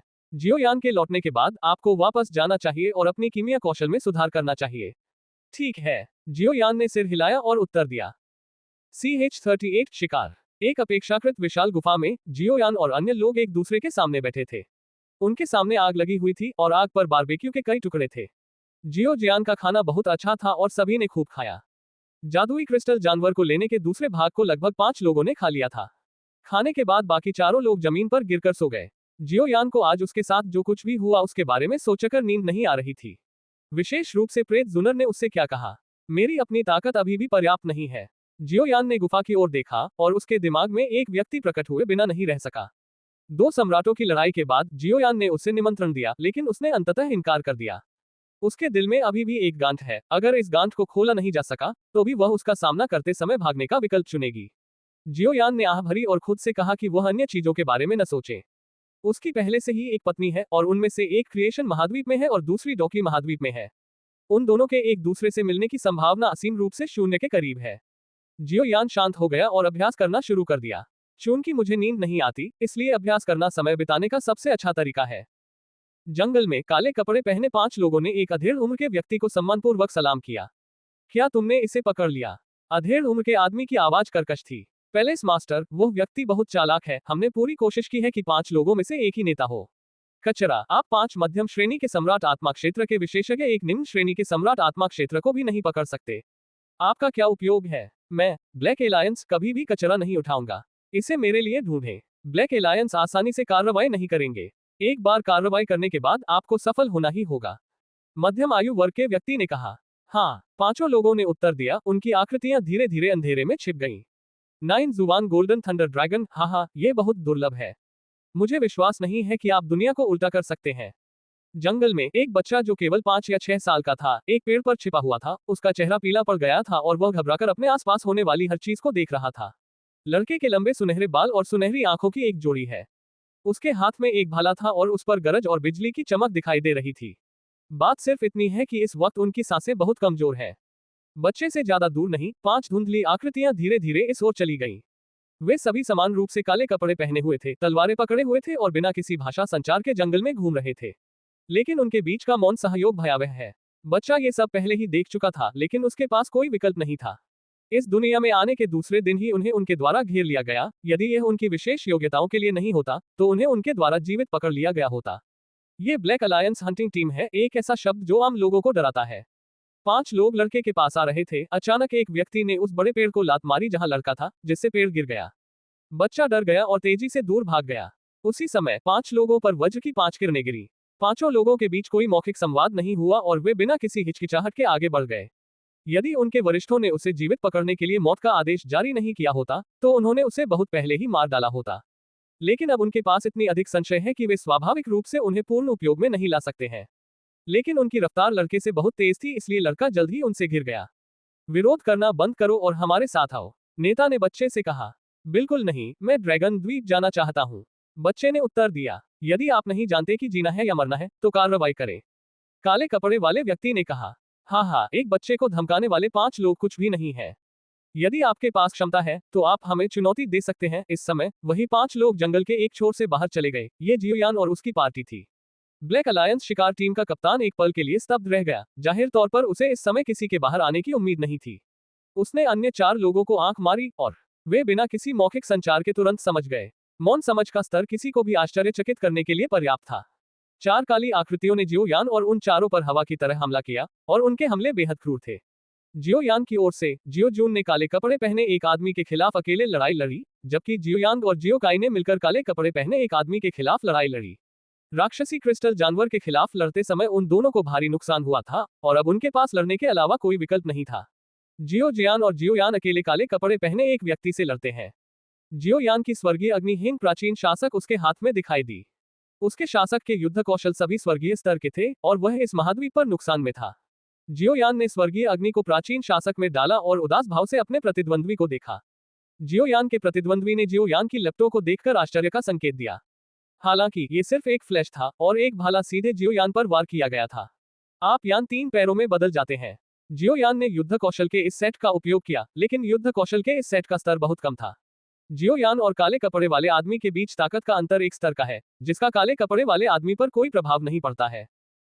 CH-39 black alliance hunting team. काले कपड़े वाले व्यक्ति ने अपने दाहिने हाथ से जियोयान के विशाल शासक को भाले से अवरुद्ध कर दिया। जियोयान को प्रतिक्रिया करने का समय दिए बिना उसने अपने बाएं हाथ से जियोयान की छाती पर मुक्का मारा। उसे लगा कि ठंडी हवा का प्रवाह हो रहा है, उसकी लड़ने की ऊर्जा धीमी होने लगी। यदि तियानहुओ ने इस ठंडी शक्ति पर अंकुश नहीं लगाया होता, तो जियोयान अपनी लड़ने की ऊर्जा का उपयोग करने में सक्षम नहीं हो पाता। जियोयान थोड़ा आश्चर्यचकित होकर कुछ कदम पीछे हट गया। मूल रूप से उन्होंने सोचा कि ये 5 लोग बहुत मजबूत नहीं होंगे। आखिरकार उन्हें एक बच्चे से निपटने के लिए 5 लोगों की जरूरत थी। लेकिन जब उसने वास्तव में उनका सामना किया, तो जियोयान को उनके आतंक का पता चला, विशेषकर उनकी लड़ने की भावना में ठंडी शक्ति का। स्वाभाविक रूप से काले कपड़े वाला आदमी जियोयान को प्रतिक्रिया करने का समय नहीं देगा और छाया की तरह उसका पीछा कर रहा था। जियोयान, जल्दी से चले जाओ। वे ब्लैक अलायंस के सदस्य हैं और हम हमारे प्रतिद्वंद्वी नहीं हो सकते। जियो जून ने अपने विरोधियों को पीछे हटने पर मजबूर करते हुए जियोयान से कहा। Black alliance. जियोयान काले कपड़े पहने व्यक्ति के जोरदार शॉट से बचने के लिए जमीन पर लुढ़क गया। उसने कभी नहीं सोचा था कि जिस मामले में उसने हस्तक्षेप किया है वह ब्लैक अलायंस का मामला होगा। यह सृजन महाद्वीप पर एक मान्यता प्राप्त काली शक्ति है। हालांकि जियो वानकिंग उसकी हर बात पर विश्वास नहीं कर सकता है, लेकिन कोई भी ब्लैक अलायंस की ताकतों को कम आंकने की हिम्मत नहीं करता है। जब जियोयान ने फिर से काले कपड़े वाले आदमी से लड़ने की योजना बनाई, तो उसने पाया कि जियोयांग और जियोकाई पहले से ही जमीन पर जीवित और मृत पड़े थे और एक काले कपड़े वाला आदमी जियोजून की ओर उड़ गया। जियोजियान धीरे धीरे अपनी ताकत खो रहा था। ऐसा लग रहा था कि वह इस ठंडी ताकत से प्रभावित हो गया था। स्काईफायर के समर्थन के बिना वह शायद थोड़े समय में हार जाएगा। जब जियोयान का ध्यान भटका, तो जियोयान पर सीधे 3 जहरीली सुइयां मारी गईं, जो सभी जहर से लेपित थी। जियोयान जल्दी से नहीं बचा, लेकिन उसके बाएं हाथ में एक जहरीली सुई चुभ गई और जियोयान को अपने दांत पीसने पर मजबूर होना पड़ा। जियोयान च्वांगशी महाद्वीप में आया और पहली बार मृत्यु के निकट आने का अनुभव किया। स्वाभाविक रूप से ये जियोयान का प्रतिद्वंद्वी नहीं था जिसने जहरीली सुई का इस्तेमाल किया था, बल्कि काले कपड़े वाला वह व्यक्ति था जो बच्चे को घूर रहा था। जियोयान ने सोचा कि वह कार्रवाई नहीं करेगा, लेकिन उसने यह उम्मीद नहीं की थी कि वह गुप्त हमलों में अच्छा था। खुली बंदूक से छिपना आसान है, लेकिन छिपे हुए तीर से बचना मुश्किल है। यदि यह सम्राट क्षेत्र की आत्मा जियोयान के लिए नहीं होता, तो वह शायद अब तक मर चुका होता। उन सभी को मार डालो। काले कपड़े वाले व्यक्ति ने 4 लोगों को आदेश दिया। काले लोगों के गुप्त हमले के तहत जियोजून, जियोजियान और जियोयान ने जल्द ही अपनी युद्ध प्रभावशीलता खो दी। 1 मिनट रुकिए। जब काले कपड़े पहने 4 आदमी उन्हें मारने ही वाले थे, काले कपड़े पहने एक अधेड़ उम्र का आदमी अचानक सामने आया और उनसे कहा। वह कदम दर कदम जियोयान की ओर चला और जियोयान से कहा, तियानहुओ, तुम्हारे पास केवल सम्राट आत्मा क्षेत्र की ताकत है और तुमने वास्तव में तियानहुओ पर महारत हासिल कर ली है। लड़के, तुम किस परिवार से हो? हाँ। जियोयान ने काले कपड़े पहने आदमी की ओर देखा, झिझकते हुए कहा, हम मुरोंग परिवार के सदस्य हैं। मुरोंग परिवार? आप वास्तव में मुरोंग परिवार के सदस्य हैं, इसमें कोई आश्चर्य की बात नहीं है। ऐसा कहा जाता है कि मुरोंग परिवार के पास एक गिरे हुए तारे की लौ है, लेकिन वह गायब हो गई। मुझे अब इसके दोबारा प्रकट होने की उम्मीद नहीं थी। पैलेस मास्टर, उन्होंने अभी उसे जियोयान कहा है। वह मुरोंग परिवार से कैसे हो सकता है? काले कपड़े वाले प्रमुख व्यक्ति ने कहा। जियोयान, जियो कबीले, आपको अपने झूठ के लक्ष्य की पहचान करनी होगी। इस मामले में आप मर सकते हैं। तियानहुओ, मैं आपकी अच्छी देखभाल करूंगा। मध्यम आयु वर्ग के व्यक्ति पर लालच की झलक थी चेहरा, और उसका एक हाथ थोड़ा खुरदरा था। उसने अपने हाथ से जियोयान के माथे को थपथपाया। क्या ब्लैक एलायंस के लोग डरपोक नहीं है? यहाँ तक कि ताइक्सू प्राचीन ड्रैगन कबीले ने भी मुझे छूने की हिम्मत की। मुझे नहीं लगता कि तुम्हारे वे 2 बूढ़े लोग पूरी दुनिया में मेरा पीछा करेंगे, भले ही मैं उन्हें अचानक मार दूं। आवाज सबके कानों में पड़ी। सभी के कानों में हवा से एक आकृति प्रकट हुई। काले कपड़े वाले व्यक्ति की अभिव्यक्ति में भारी बदलाव आया। टैक्सू प्राचीन ड्रैगन कबीला वॉरक्राफ्ट की दुनिया का अधिपति है। जब तक ताइक्सू प्राचीन ड्रैगन कबीले का वह मजबूत व्यक्ति आसपास है, अधिपति के रूप में उनकी स्थिति नहीं बदलेगी। जो सबके सामने आया वह एक आदमी था जो लगभग 20 साल का लग रहा था, अगर उसकी आंखों में जीवन के उतार चढ़ाव की गंध न होती। अनुमान है कि सभी लोग उससे धोखा खा जाएंगे। लंबे बैंगनी बालों और भूरे कपड़ों के साथ वह बिना सांस लिए वहीं खड़ा रहा। यह उस व्यक्ति के समान सामान्य है जिसने खेती नहीं की है। मुझे नहीं पता कि आप ताइक्सू प्राचीन ड्रैगन कबीले के कौन से वरिष्ठ हैं। यदि आपने मुझे नाराज किया है, तो कृपया इसे मेरे ब्लैक अलायंस की खातिर करें। महल के मालिक को यह भी पता था कि उनके सामने वाला व्यक्ति आसान नहीं था। अपमान करने के लिए उसने अपना हाथ उसके सामने झुकाया। आप थोड़ा सा कुछ छोड़कर चले जाइए, आगंतुक ने मुस्कुराते हुए महल के मालिक से कहा। मुझे आश्चर्य है कि महामहिम क्या चाहते हैं। महल के मालिक ने गंभीरता से कहा, वह जानता था कि वे केवल पूर्ण शक्ति के सामने आत्मसमर्पण करना चुन सकते हैं। बेशक ये स्काई फायर और 9 मिस्टीरियस गोल्डन थंडर ड्रैगन की यादों के बारे में है। वह आदमी मुस्कुराया और एक विशाल आत्मिक शक्ति सीधे काले रंग के 6 लोगों के दिमाग में आ गई। CH-40 पुराने मित्र से मिलने आना।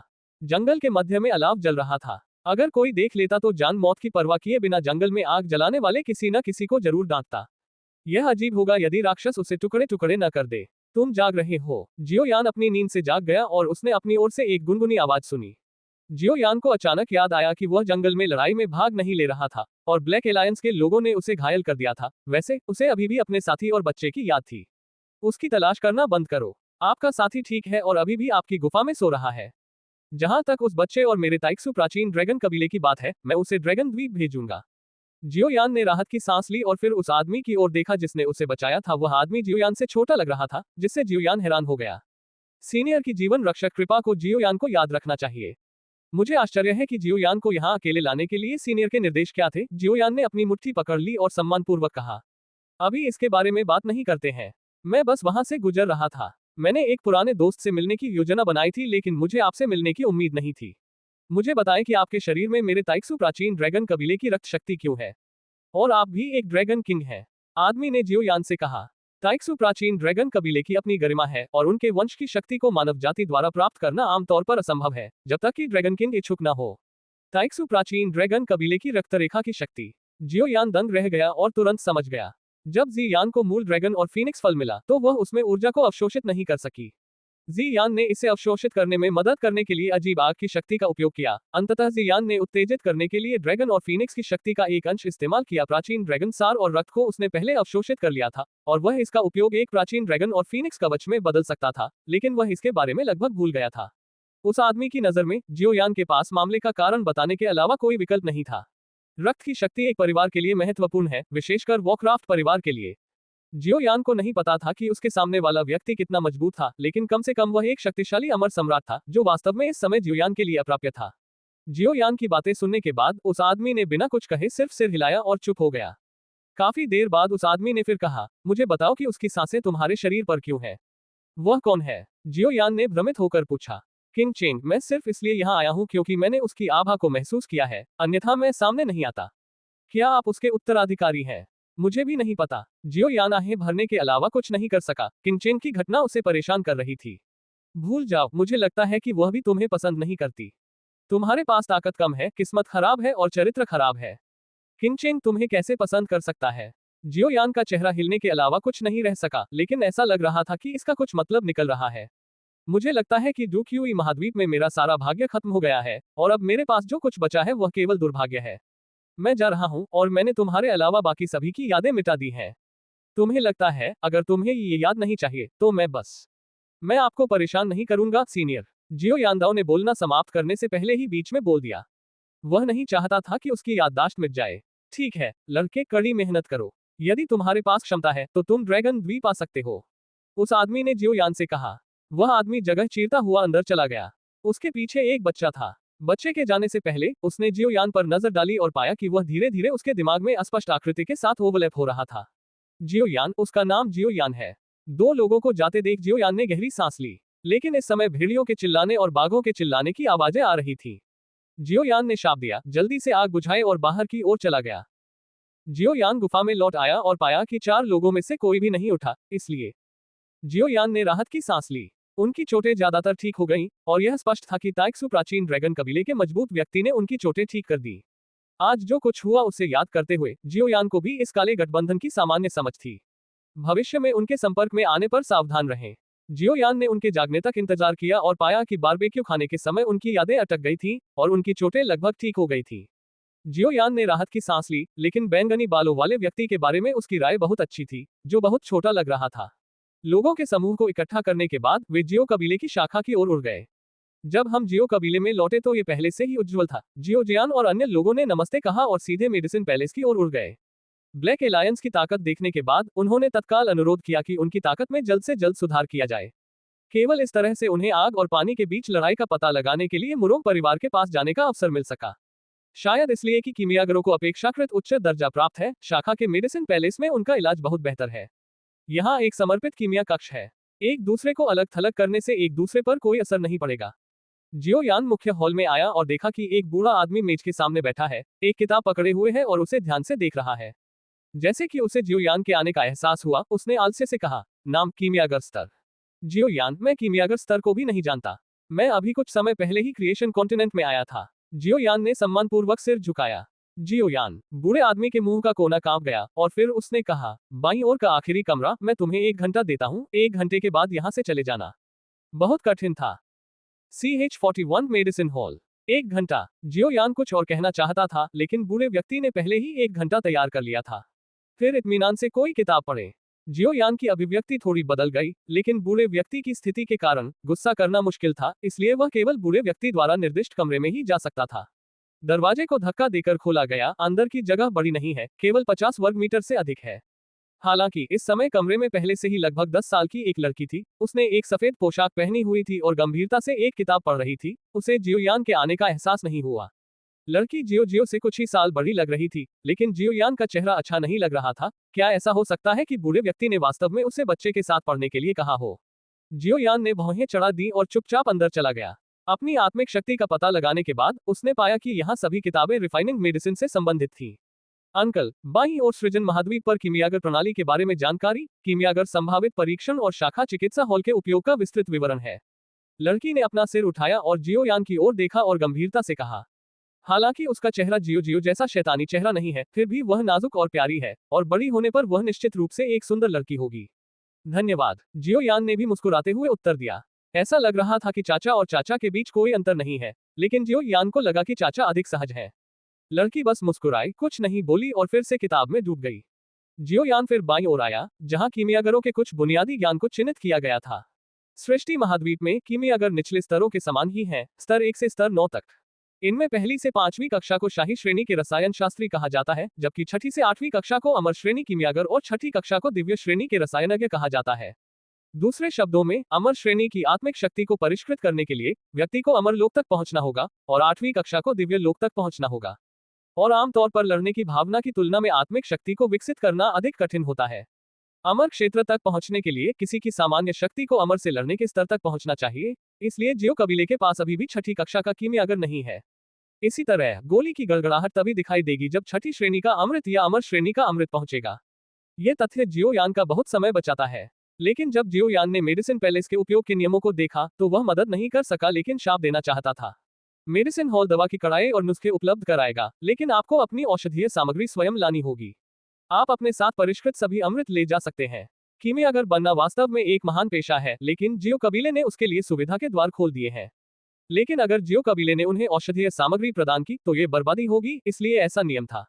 वहीं अगर कोई यहाँ 10 साल में तीसरी श्रेणी के कीमियागर के स्तर तक पहुंच सकता है, तो वह 10 साल बाद परीक्षा दिए बिना जियो कबीले के रईसों में शामिल हो सकता है। वहीं हर किसी के पास हर महीने मेडिसिन पैलेस में प्रवेश के केवल 3 अवसर होते हैं।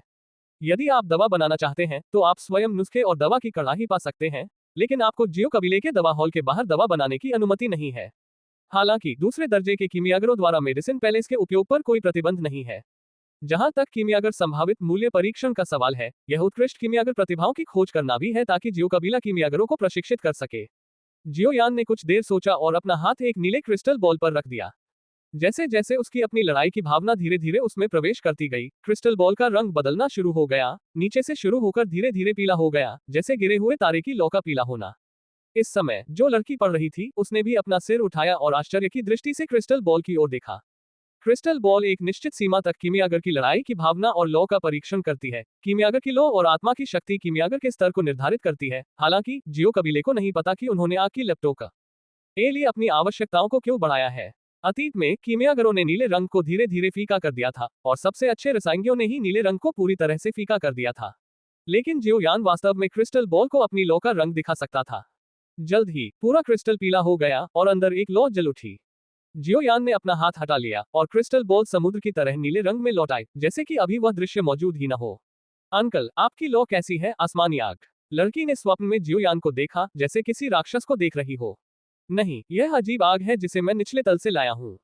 जियो यान कहना चाहता था कि यह आसमानी आग थी, लेकिन जब उसे जियो वानकिंग के शब्द याद आए तो उसने अभी भी सच नहीं बताया। ओह चलो चाचा, मेरा समय आ रहा है, मैं पहले जा रहा हूँ।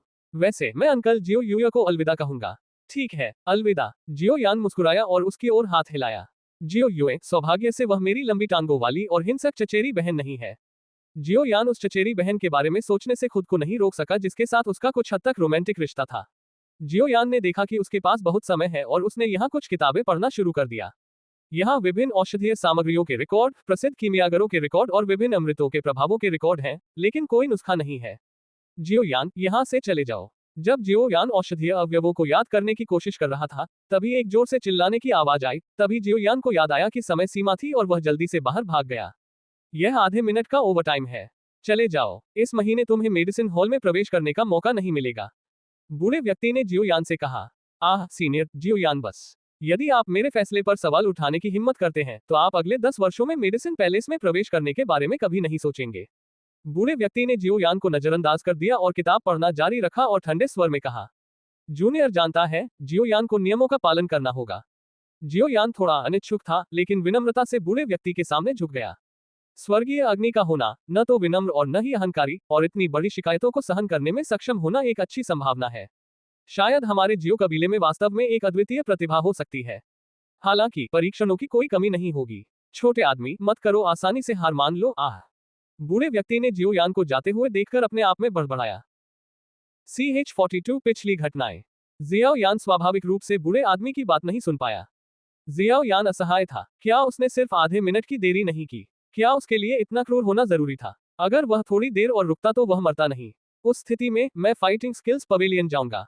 जियाओ यान हमेशा अपने फाइटिंग स्किल्स को लेकर चिंतित रहता था। उसके फाइटिंग स्किल्स दूसरों के लिए लगभग किसी काम के नहीं है। अगर त्यानहो न होता तो वह सम्राट स्तर के फाइटिंग स्किल्स वाले किसी व्यक्ति से शायद ही लड़ पाता। जियाओ यान, क्या तुम जानबूझकर मुझसे बच रहे हो? मैं लगभग पूरी सुबह से तुम्हें ढूंढ रहा हूँ। जियाओ यूटिंग की दांत पीसती आवाज आई। काश वह उसे ड्रग टेस्टर के रूप में इस्तेमाल कर पाती।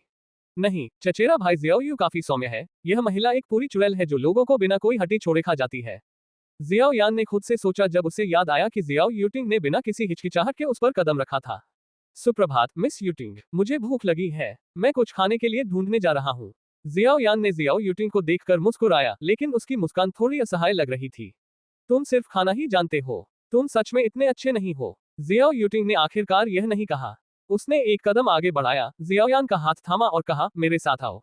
जियाओ यान ने जियाओ यूटिंग को कुछ अजीब तरीके से अपना हाथ पकड़े हुए देखा, एक पल के लिए झिझका और फिर भी जियाओ यूटिंग का पीछा किया। वह उत्सुक था कि जियाओ यूटिंग क्या करने जा रही थी। जियाओ यूटिंग ने जियाओ यान को कई इमारतों से होते हुए ले जाया और आखिरकार जियाओ यान को एक छोटी इमारत में ले गया। जियाओ यूटिंग ने फिर जियाओ यान का हाथ छोड़ा और जियाओ यान से कहा, यह इमारत जियाओ कबीले की शाखाओं के बीच खास नहीं है, लेकिन यह एकमात्र जगह है जहां तुम सूर्यास्त देख सकते हो। जियाओ यूटिंग बैठ गई, अपने घुटनों को अपने हाथों से जकड़ लिया, अपने सिर को अपनी बाहों में छिपा लिया और बात करना बंद कर दिया। अभी दोपहर नहीं हुई थी और सूरज की रोशनी उस पर पड़ रही थी, जो अवर्णनीय रूप से आरामदायक थी। जियाओ यान ने युद्ध कौशल की अपनी इच्छा को दबा दिया और चुपचाप जियाओ यूटिंग के साथ रहने लगा। डोकी महाद्वीप में उसने जुनर के साथ चुपचाप एक साल बिताने का आनंद लिया। च्वांगशी महाद्वीप में आकर उसे उन दिनों की और भी याद आई। मेरी बहन और मैं दोनों तियानलिंग महाद्वीप से हैं, लेकिन हम सौतेली बहनें हैं। वह मुख्य पत्नी से पैदा हुई थी और मैं उपपत्नी से पैदा हुआ था। वह मुझसे 15 साल बड़ी है। जब से मैं समझने लायक बड़ा हुआ, वह परिवार की लाडली रही है। उसे परिवार के सभी सदस्य प्यार करते हैं और उसकी साधना पूरी तरह से अपने आप ही हो जाती है। परिवार ने उसे अमृत, युद्ध कौशल प्रदान किए और उसके लिए एक अच्छी शादी भी ढूंढी, लेकिन उसने मना कर दिया। वह बस अपना रास्ता खुद खोजना चाहती थी। जब मैं 10 साल का था, मेरी माँ की जहर से मौत हो गई और मैं परिवार के सभी लोगों की बदमाशी का शिकार बन गया। अगर मेरे पिता इसके बारे में कुछ करना भी चाहते तो वे नहीं कर पाते। वे मुझे बदमाशी करने के बाद भाग जाते और हम उनका पीछा नहीं कर पाते। अंत में मेरे पिता को अब कोई परवाह नहीं थी। वैसे भी मेरी प्रतिभा उतनी अच्छी नहीं थी। जब तक वे मुझे नहीं मारते, मेरे पिता आने की जहमत नहीं उठाते। उनके इतने सारे बच्चे थे कि उन्हें मेरी परवाह नहीं थी। उस शाम मुझे फिर से बच्चों के एक समूह ने बदमाशी की। किसी ने मेरी मदद नहीं की। मैंने बस अपने दांत पीस लिए और अपने दिल में सारी बेइज्जती को दबा लिया। साथ ही मेरे दिल में नफरत का बीज भी दबा हुआ था। मैं उनसे नफरत करता था और मुझे उस निर्दयी और स्वार्थी परिवार से और भी ज्यादा नफरत थी। लेकिन मुझे एहसास नहीं हुआ कि वह कुछ ही दूरी पर खड़ी थी और मेरे साथ बदमाशी की पूरी प्रक्रिया देख रही थी। सबके चले जाने के बाद वह मेरे पास आए और मुझे उठाने में मदद की। उसने मेरा इलाज नहीं किया, बल्कि मुझे एक पहाड़ की चोटी पर ले गई और मुझे अपनी बाहों में लिटाकर साथ में सूर्यास्त देखने दिया। उस समय सूर्यास्त बहुत सुंदर था। समुद्र और आकाश के संगम पर आधा गिरा हुआ सूरज समुद्र तल से धीरे धीरे ऊपर लटका हुआ था, जो उफनती लहरों के साथ बह रहा था। ऐसा लग रहा था कि सारी सुंदरता इस बदलते पल में रुक गई थी। हालांकि घाव दर्दनाक था, लेकिन मैं उस रात बहुत आराम से सोई। जियाओ यूटिंग की आंखों में आंसू बहने लगे। वो तब भी नहीं रोई जब वह बता रहे बड़ी ई थी कि कैसे उसे धमकाया गया और उसके साथ अन्याय हुआ। लेकिन अब वह खुद को रोने से नहीं रोक पा रही थी। जियो यान को भी स्वाभाविक रूप से ऐसा ही महसूस हुआ। समय की बर्बादी के रूप में उन 3 वर्षों के दौरान उसे भी जियाओ यूटिंग से कम परेशान नहीं किया गया था, लेकिन उसके पास अपने पिता की सुरक्षा और जुन एर का साथ था। कम से कम दुर्भाग्य में वह भाग्यशाली था। उस दिन के बाद उसने मुझे व्यवस्थित रूप से लड़ने की भावना का अभ्यास करने के कुछ तरीके सिखाना शुरू कर दिया और मुझे चुनने के लिए कुछ लड़ाई कौशल दिए। मेरी प्रतिभा बहुत अच्छी नहीं थी, लेकिन मेरे परिवार की नफरत ने मुझे और मजबूत बनने के लिए प्रेरित किया, इसलिए मैंने उन सभी लड़ाई कौशल का अभ्यास करना शुरू कर दिया जो उसने मुझे दिए थे। मैंने किसी और की तुलना में अधिक प्रयास किया, लेकिन मेरे परिणाम बहुत अच्छे नहीं थे। बहन के संरक्षण में मुझे स्वाभाविक रूप से कम परेशान किया गया। हालांकि मेरी बहन के अपने अभ्यास में भी बाधा आई। उसे डर था कि अगर वह एकांत में चली गई तो मुझे फिर से परेशान किया जाएगा, इसलिए उसने अपना खाली समय केवल अभ्यास के लिए इस्तेमाल किया। नतीजतन मेरी बहन की प्रगति धीमी हो गई। बहन की धीमी प्रगति स्वाभाविक रूप से परिवार में असंतोष का कारण बनी। उन्होंने बहन को अभ्यास के लिए 30 साल दिए। अगर बहन 30 साल में ड्यूटी तक नहीं पहुंचती, तो उसे परिवार द्वारा दी गई विधि के अनुसार अभ्यास करना होगा। आखिरकार परिवार के अन्य बच्चे ड्यूटी तक पहुंच गए हैं, लेकिन जिस व्यक्ति को परिवार द्वारा सबसे अधिक महत्व दिया जाता है, उसने कोई प्रगति नहीं की है। यह एक परिवार का अपमान है। परिवार के दबाव में मेरी बहन के पास एकांत में जाने के अलावा कोई विकल्प नहीं था, लेकिन उसने कुछ लोगों से मेरी देखभाल करने के लिए कहा। मेरी बहन के एकांत में जाने के बाद मैं शायद 13 साल का था। मैं उदासीन होने लगा और सभी को अनदेखा करने लगा। साधना मेरे जीवन की एकमात्र चीज बन गई। मैंने उनके द्वारा मेरे साथ की गई सारी बदमाशी को अपने दिल में दफना दिया। ये अपमान मेरी साधना के लिए प्रेरणा बन गए। जब मैं 15 साल का था तो मैं डू वांग बन गया। जब मेरी बहन 30 साल की हुई तो वह परिवार के अनुरोध पर डू सम्राट बन गई। मैंने उस दिन का 2 साल तक इंतजार किया था। डू सम्राट बनने के बाद मेरी बहन और भी सुंदर और आकर्षक हो गई। ये वह दिन भी था जब मेरी बहन मुझे दूसरी बार कमजोर सूरज को देखने के लिए ले गई थी। जैसे ही सूरज डूबा, सब कुछ अभी भी बहुत शांत और सुंदर था। 1 साल बाद मेरी बहन तियानलिंग महाद्वीप छोड़ने वाली थी, इसलिए मैंने किसी ऐसे व्यक्ति के साथ द्वंद्वयुद्ध करना चुना जो मुझसे ज्यादा मजबूत था और जिसने मुझे धमकाया था। अंत में मैं गंभीर रूप से घायल हो गया। मैं अपनी घायल देह को घसीटते हुए अपनी बहन को विदा करने गया।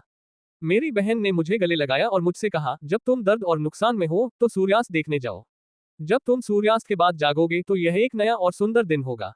और बहुत चुप मत रहो, कोई भी लड़का मूक को पसंद नहीं करेगा। सृष्टि महाद्वीप में मेरी बहन तुम्हारी रक्षा करेगी और तुम्हें हवा और बारिश से बचाएगी। जियाओ यूटिंग की आंखें आंसुओं से भरी थी। तियानलिंग महाद्वीप में जियाओ वानकिंग ने जियाओ यूटिंग से एक वादा किया था, लेकिन कई साल बाद एक दुर्घटना ने स्वर्ग की एक पसंदीदा बेटी के रूप में उसकी स्थिति को धूमिल कर दिया। CH-43 वादा। 10 साल बाद जियाओ यूटिंग 25 साल की थी और उसने डोडी बनने के लिए सफलता प्राप्त की। यह परिणाम बहुत अच्छा नहीं था, लेकिन बहुत बुरा भी नहीं था। हालांकि इसका एक हिस्सा गोलियों के कारण था, लेकिन यह उसके अपने प्रयासों से अविभाज्य था। उसके दिल में अपनी बहन से मिलने की इच्छा उसके परिवार के प्रति उसकी नफरत से आगे निकल गई थी।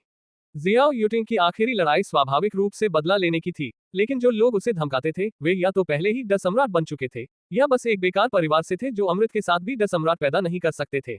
अगर एक बेटे को अच्छी तरह से नहीं पढ़ाया जाता है तो यह उसके पिता की गलती है। जियाओ यूटिंग को आखिरकार उस व्यक्ति के वंश के लोगों को सबक सिखाना पड़ा जिसने उसे धमकाया था। जियाओ कबीले का लगभग आधा हिस्सा उसके द्वारा नष्ट कर दिया गया था। सौभाग्य से उसके दिल में नफरत के जो बीज उसने बोए थे वे जड़ नहीं पकड़ पाए और अंकुरित नहीं हुए। उस घटना के बाद जियाओ लोग स्वाभाविक रूप से उसे और बर्दाश्त नहीं कर सके और वह जियाओ लोगों में और नहीं रह सकी। इसलिए उसने अगले साल महाद्वीप की यात्रा की और उसका पसंदीदा काम पहाड़ की चोटी पर सूर्यास्त देखना था। लेकिन अपनी बहन के बिना सूर्यास्त अब पहले जैसा सुंदर नहीं था और वह कभी कभी खुद को थोड़ा प्यारा दिखाने के लिए कुछ समय निकालती थी। 1 साल बाद क्रिएशन कॉन्टिनेंट में 160 साल बीत चुके थे। अपनी प्रतिभा और ठोस नींव के साथ जियाओ वानकिंग ने सफलतापूर्वक सम्राट चरण में प्रवेश किया और जियाओ कबीले की चमकदार देवी बन गई। इसके अलावा वह लापता कबीले के नेता की वंशज थी, इसलिए वह जियाओ कबीले की मुख्य सदस्य बन गई।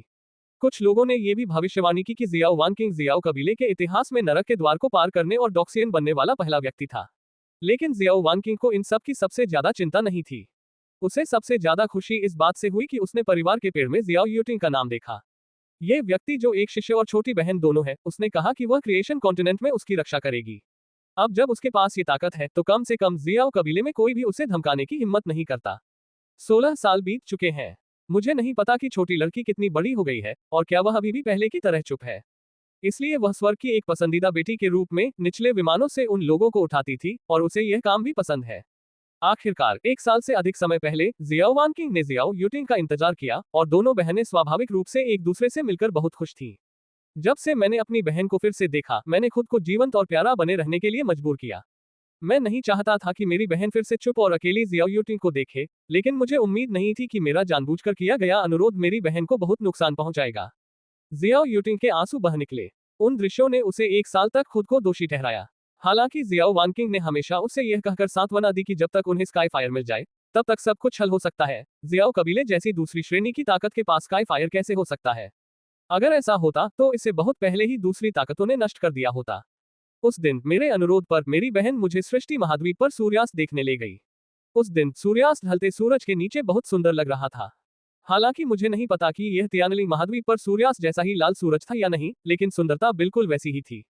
सूर्यास्त मूल रूप से पुराने दिन के बीतने और नए दिन के आने का प्रतिनिधित्व करता था, लेकिन इस बार सूर्यास्त के पीछे एक हमला था। हमला जू परिवार और किन परिवार की ओर से हुआ। मेरी बहन की उत्कृष्टता ने किन परिवार और जू परिवार के जानलेवा इरादों को जगा दिया है। जियाओ कबीले के घर लिंगजो में एक भी डॉक्सियन नहीं है। डॉक्सियन के दिखने का मतलब होगा 3 प्रमुख परिवारों के बीच असंतुलन। इसलिए उनके पास डॉक्सियन बनने वाले पौधों का गला घोंटने के अलावा कोई विकल्प नहीं है। जब जियाओ यूटिंग ने ये कहा तो उसकी आंखें गुस्से से भरी हुई थी। अपनी खुद की हठधर्मिता के लिए पछतावा था और किन और जू कुलों के प्रति नाराजगी थी। ये हमला स्पष्ट रूप से पूर्व नियोजित था। ऑपरेशन को सफल बनाने के लिए दोनों कुलों ने 2 सम्राट शिखर और 2 सम्राट उच्च श्रेणी के बलवानों को भेजा।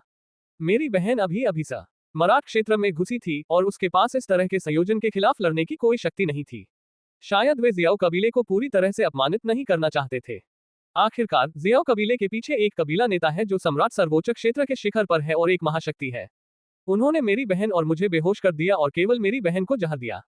जब मेरी बहन और मैं जागे तो मेरी बहन की ताकत सम्राट क्षेत्र से सम्राट आत्मा क्षेत्र के निचले स्तर तक गिर गई थी और उसके और किसी ऐसे व्यक्ति के बीच कोई अंतर नहीं था जो अभी सृजन महाद्वीप में आया था। बाद में जियाओ कबीले ने विश्रण का तरीका खोजने के लिए अपनी सारी शक्ति लगा दी, लेकिन वे असफल रहे। आधे साल बाद जियाओ कबीले जिस शक्ति पर निर्भर था, उसका एक व्यक्ति जियाओ कबीले के पास आया और एक ऐसी विधि प्रस्तावित की जिससे जहर को खत्म किया जा सके। मेरी बहन अपनी लड़ाई की भावना खोने के बाद उदास नहीं हुई। उसने अपनी ऊर्जा जियाओ कबीले के विकास में लगा दी। वह अभी भी वही है। चाहे उसे कितनी भी मुश्किलों का सामना करना पड़े, वह खुद ही उन पर काबू पा लेगी, ठीक वैसे ही जैसे वह तियानलिंग महाद्वीप पर थी, मजबूत और बहादुर। वह जियाओ कबीले की अपराजित देवी है। भले ही अब उसके पास मजबूत ताकत न हो, लेकिन जियाओ कबीले के सदस्यों के दिलों में उसकी स्थिति कभी नहीं बदलेगी। और जब मेरी बहन जियंग शहर में पहुंची तो वहां एक अतिरिक्त कमांडर हुआंग फैंग ड्रैगन और फीनिक्स सेना का तीसरा कमांडर था। उसकी ताकत सम्राट के ऊपरी स्तर पर है, जियाओ यूटिंग ने कहा। जियाओ यान ने उस व्यक्ति के बारे में सोचा जिससे वह शुरुआत में मिला था। उसे उम्मीद नहीं थी कि वह एक शक्तिशाली सम्राट होगा।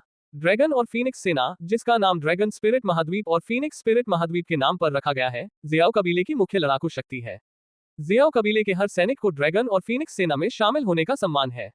पिछले 1 साल में मेरी जिंदादिली और प्यारी बातें एक पल की तरह चमक उठी। मैं अतीत की खामोश जियाओ यूटिंग में लौट आई हूँ। अपने जहर कौशल के कारण मैं लगभग जियाओ कबीले की सार्वजनिक दुश्मन बन गई थी।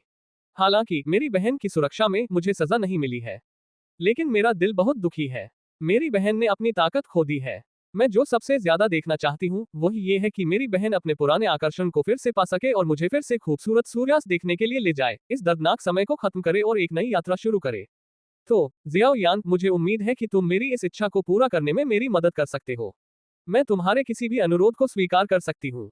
जियाओ यूटिंग ने जियाओ यान को देखा, उसकी आंखें विनती से भरी हुई थी। जियाओ वानकिंग ने अपने कार्यों से जियाओ यूटिंग की रक्षा की, जो बहन का अपनी छोटी बहन से अटल वादा था। जियाओ यूटिंग जियाओ वानकिंग को उसका पुराना गौरव वापस पाने में मदद करने के लिए कुछ भी करेगी। ये छोटी बहन का अपनी बड़ी बहन से अटल वादा है। जियाओ यान ने जियाओ यूटिंग की तरफ देखा और यह कहना झूठ होगा कि वह प्रभावित नहीं हुआ, लेकिन वह वास्तव में मदद नहीं कर सकता था। जियाओ यूटिंग की गंभीर निगाहों के सामने उसने फिर भी अपना सिर हिलाया और कहा, मुझे माफ करें यूटिंग, मैं भी आपकी मदद करना चाहता हूं, लेकिन मैं आपकी मदद नहीं कर सकता। CH-44 हम दोनों। जियाओ यान की बात सुनने के बाद जियाओ यूटिंग को लगा कि उसकी दुनिया ने अपना सहारा खो दिया है। जियाओ यान ने उसे लगभग सबसे बड़ी उम्मीद दी, लेकिन साथ ही सबसे बड़ा दर्द भी दिया। यह घटना उसके लिए एक दाग थी और अगर उसके पास कोई विकल्प नहीं होता तो वह इसे खोलना नहीं चाहती। जियाओ यान ने आह भरी। वह इसे जियाओ यूटिंग से छिपाने का इरादा नहीं रखता था। उसने धीरे से कहा, जियाओ वानकिंग के शरीर पर सबसे घातक घाव जहर नहीं है, बल्कि एक सील है, एक बहुत ही खास सील। हालांकि अगर जहर पहले हटा दिया जाता है तो सील फट जाएगी और जियाओ वानकिंग मर जाएगी। अगर सील पहले हटा दी जाती है तो जहर 5 आंतरिक अंगों और 6 पेट पर आक्रमण करेगा और जियाओ वानकिंग मर जाएगी। सबसे अच्छा तरीका एक ही समय में मन और शरीर दोनों का उपयोग करना है और आत्मा की शक्ति को परिलोक तक पहुंचना चाहिए। छठी कक्षा का कीमियागर कार्रवाई करेगा। फिर भी सफलता की दर केवल 50% है। इसलिए स्वर्गीय अग्नि सिर्फ एक बहाना है जो तुम्हारी बहन ने तुम्हें दिलासा देने के लिए पाया है। स्वर्गीय अग्नि सफलता की दर को बढ़ा सकती है।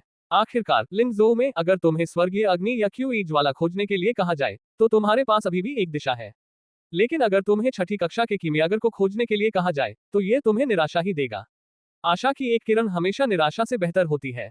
जियाओ यान को आखिरकार लगा कि उसे जियाओ यूटिंग को सच बता देना चाहिए। हो सकता है कि जियाओ वानकिंग के अपने विचार हो, लेकिन जियाओ यूटिंग से इसे छिपाना बहुत अनुचित था और जियाओ यूटिंग इतनी कमजोर नहीं थी। ये कैसे संभव है कि मेरी बहन ने मुझसे पूरे 1 साल तक झूठ बोला हो? जियाओ यूटिंग ने जियाओ यान की ओर देखा, जो उसने कहा उस पर विश्वास करने की हिम्मत नहीं हुई। जियो वानकिंग ने जो कुछ भी किया वह तुम्हारे भले के लिए था, लेकिन उसने तुम्हारे अभ्यास को अनदेखा कर दिया। मुझे उम्मीद नहीं थी कि तुम इतनी मूर्ख हो कि जहर की तकनीक का अभ्यास करो। तुमने सोचा कि वह तुम्हें सिर्फ क्यूई फ्लेम खोजने के लिए बाहर जाने के लिए सहमत हुई, वह सिर्फ यह नहीं चाहती थी कि तुम जहर की तकनीक का अभ्यास करो।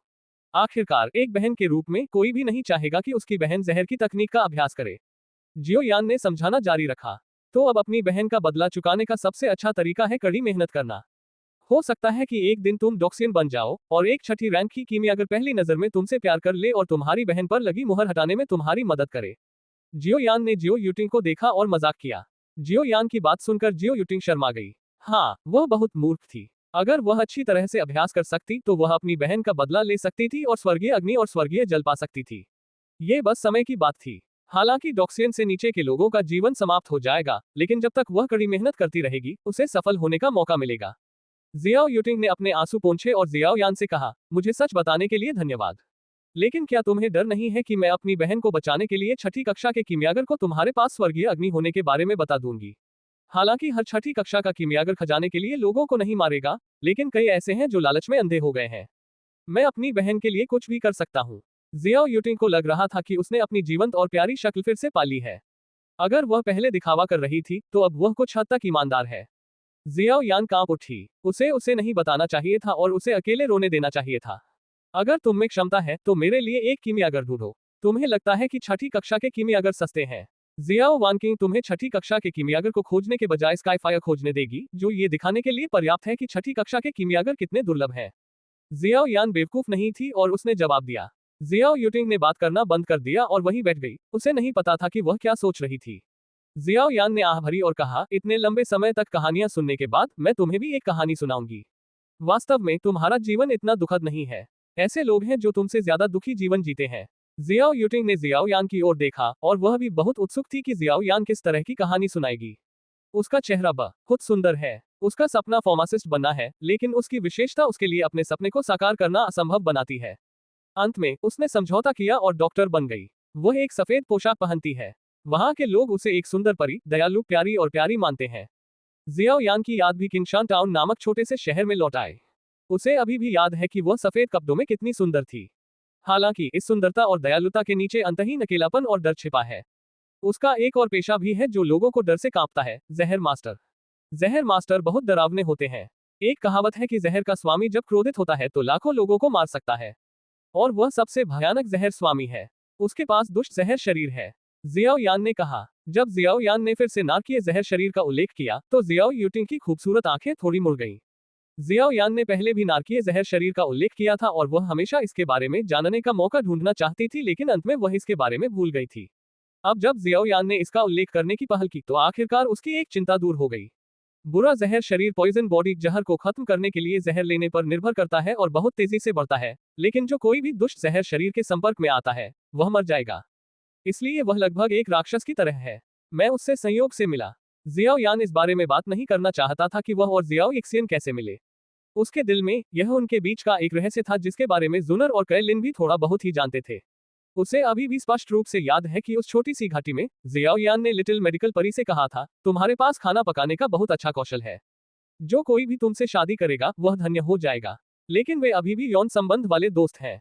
बाद में वह एक ऐसे साम्राज्य में चली गई जहां जहर के स्वामी का सम्मान किया जाता था। वहां उसने व्यक्तिगत रूप से उन 2 बुजुर्गों को भेजा जिन्होंने उसे उनकी मृत्यु तक पाला था। उसे अभी भी स्पष्ट रूप से याद है कि मरने से पहले बुजुर्ग लोग कितने शांत थे। भले ही उसने उन्हें मार डाला हो, फिर भी उन्होंने उसे अपनी पोती की तरह माना। तब गांव के लोगों ने सोचा कि वह एक अशुभ व्यक्ति है और पूछताछ के लिए उसे गिरफ्तार कर लिया। लेकिन उस रात दुष्ट विष शरीर फिर से फूट पड़ा और गांव में हर कोई मर गया, सिवाय उसके जो हड्डियों के ढेर में बदल गई। उसकी प्राकृतिक संरचना ने उसे अकेला और असहाय बना दिया। वह 3 दिन और 3 रातों तक बूढ़े आदमी की कब्र के सामने घुटने टेकती रही और उसके काले बाल आखिरकार सफेद हो गए। उसने अपनी दयालुता को त्याग दिया और एक भयानक आकाश विष लड़की में बदल गई। अंत में वह अंतिम साम्राज्य में सबसे मजबूत व्यक्ति बन गई और एक राक्षस भी जिससे हर कोई नफरत करता था और बच्चों को रुलाता था। लगभग 10 साल बाद उसका जहरीला शरीर ठीक हो गया। वह आखिरकार प्यारी छोटी मेडिकल परी में बदल गई। वह फिर से एक परी जैसी लड़की बन गई, दयालु और सुंदर। इसलिए आपको आभारी होना चाहिए कि आपकी एक बहन है। वह बिना किसी साथी के कठिनाइयों से बच गई। उसने जो सहा वह हमारी कल्पना से परे है। ऐसा मत सोचो कि तुम सबसे बदकिस्मत हो। दुनिया में ऐसे बहुत से लोग हैं जो तुमसे ज्यादा बदकिस्मत हैं। जियाओ यान ने आखिरकार दिलासा दिया। जियाओ यूटिंग ने जियाओ यान की तरफ आंखें घुमाई। इस आदमी ने वास्तव में सबसे रोमांचक हिस्सा छोड़ दिया। वह छोटी मेडिकल परी तुम्हारी पत्नी होनी चाहिए, अन्यथा तुम उसे इतनी अच्छी तरह कैसे जान पाओगे? जियाओ यूटिंग ने कहा, यह जरूरी नहीं है कि पत्नी ही समझे। ठीक है, तुम सूर्यास्त को धीरे धीरे खुद देख सकते हो। पुराना दिन खत्म हो गया है और नया दिन शुरू होने वाला है। जियाओ यान ने क्षितिज की ओर देखा।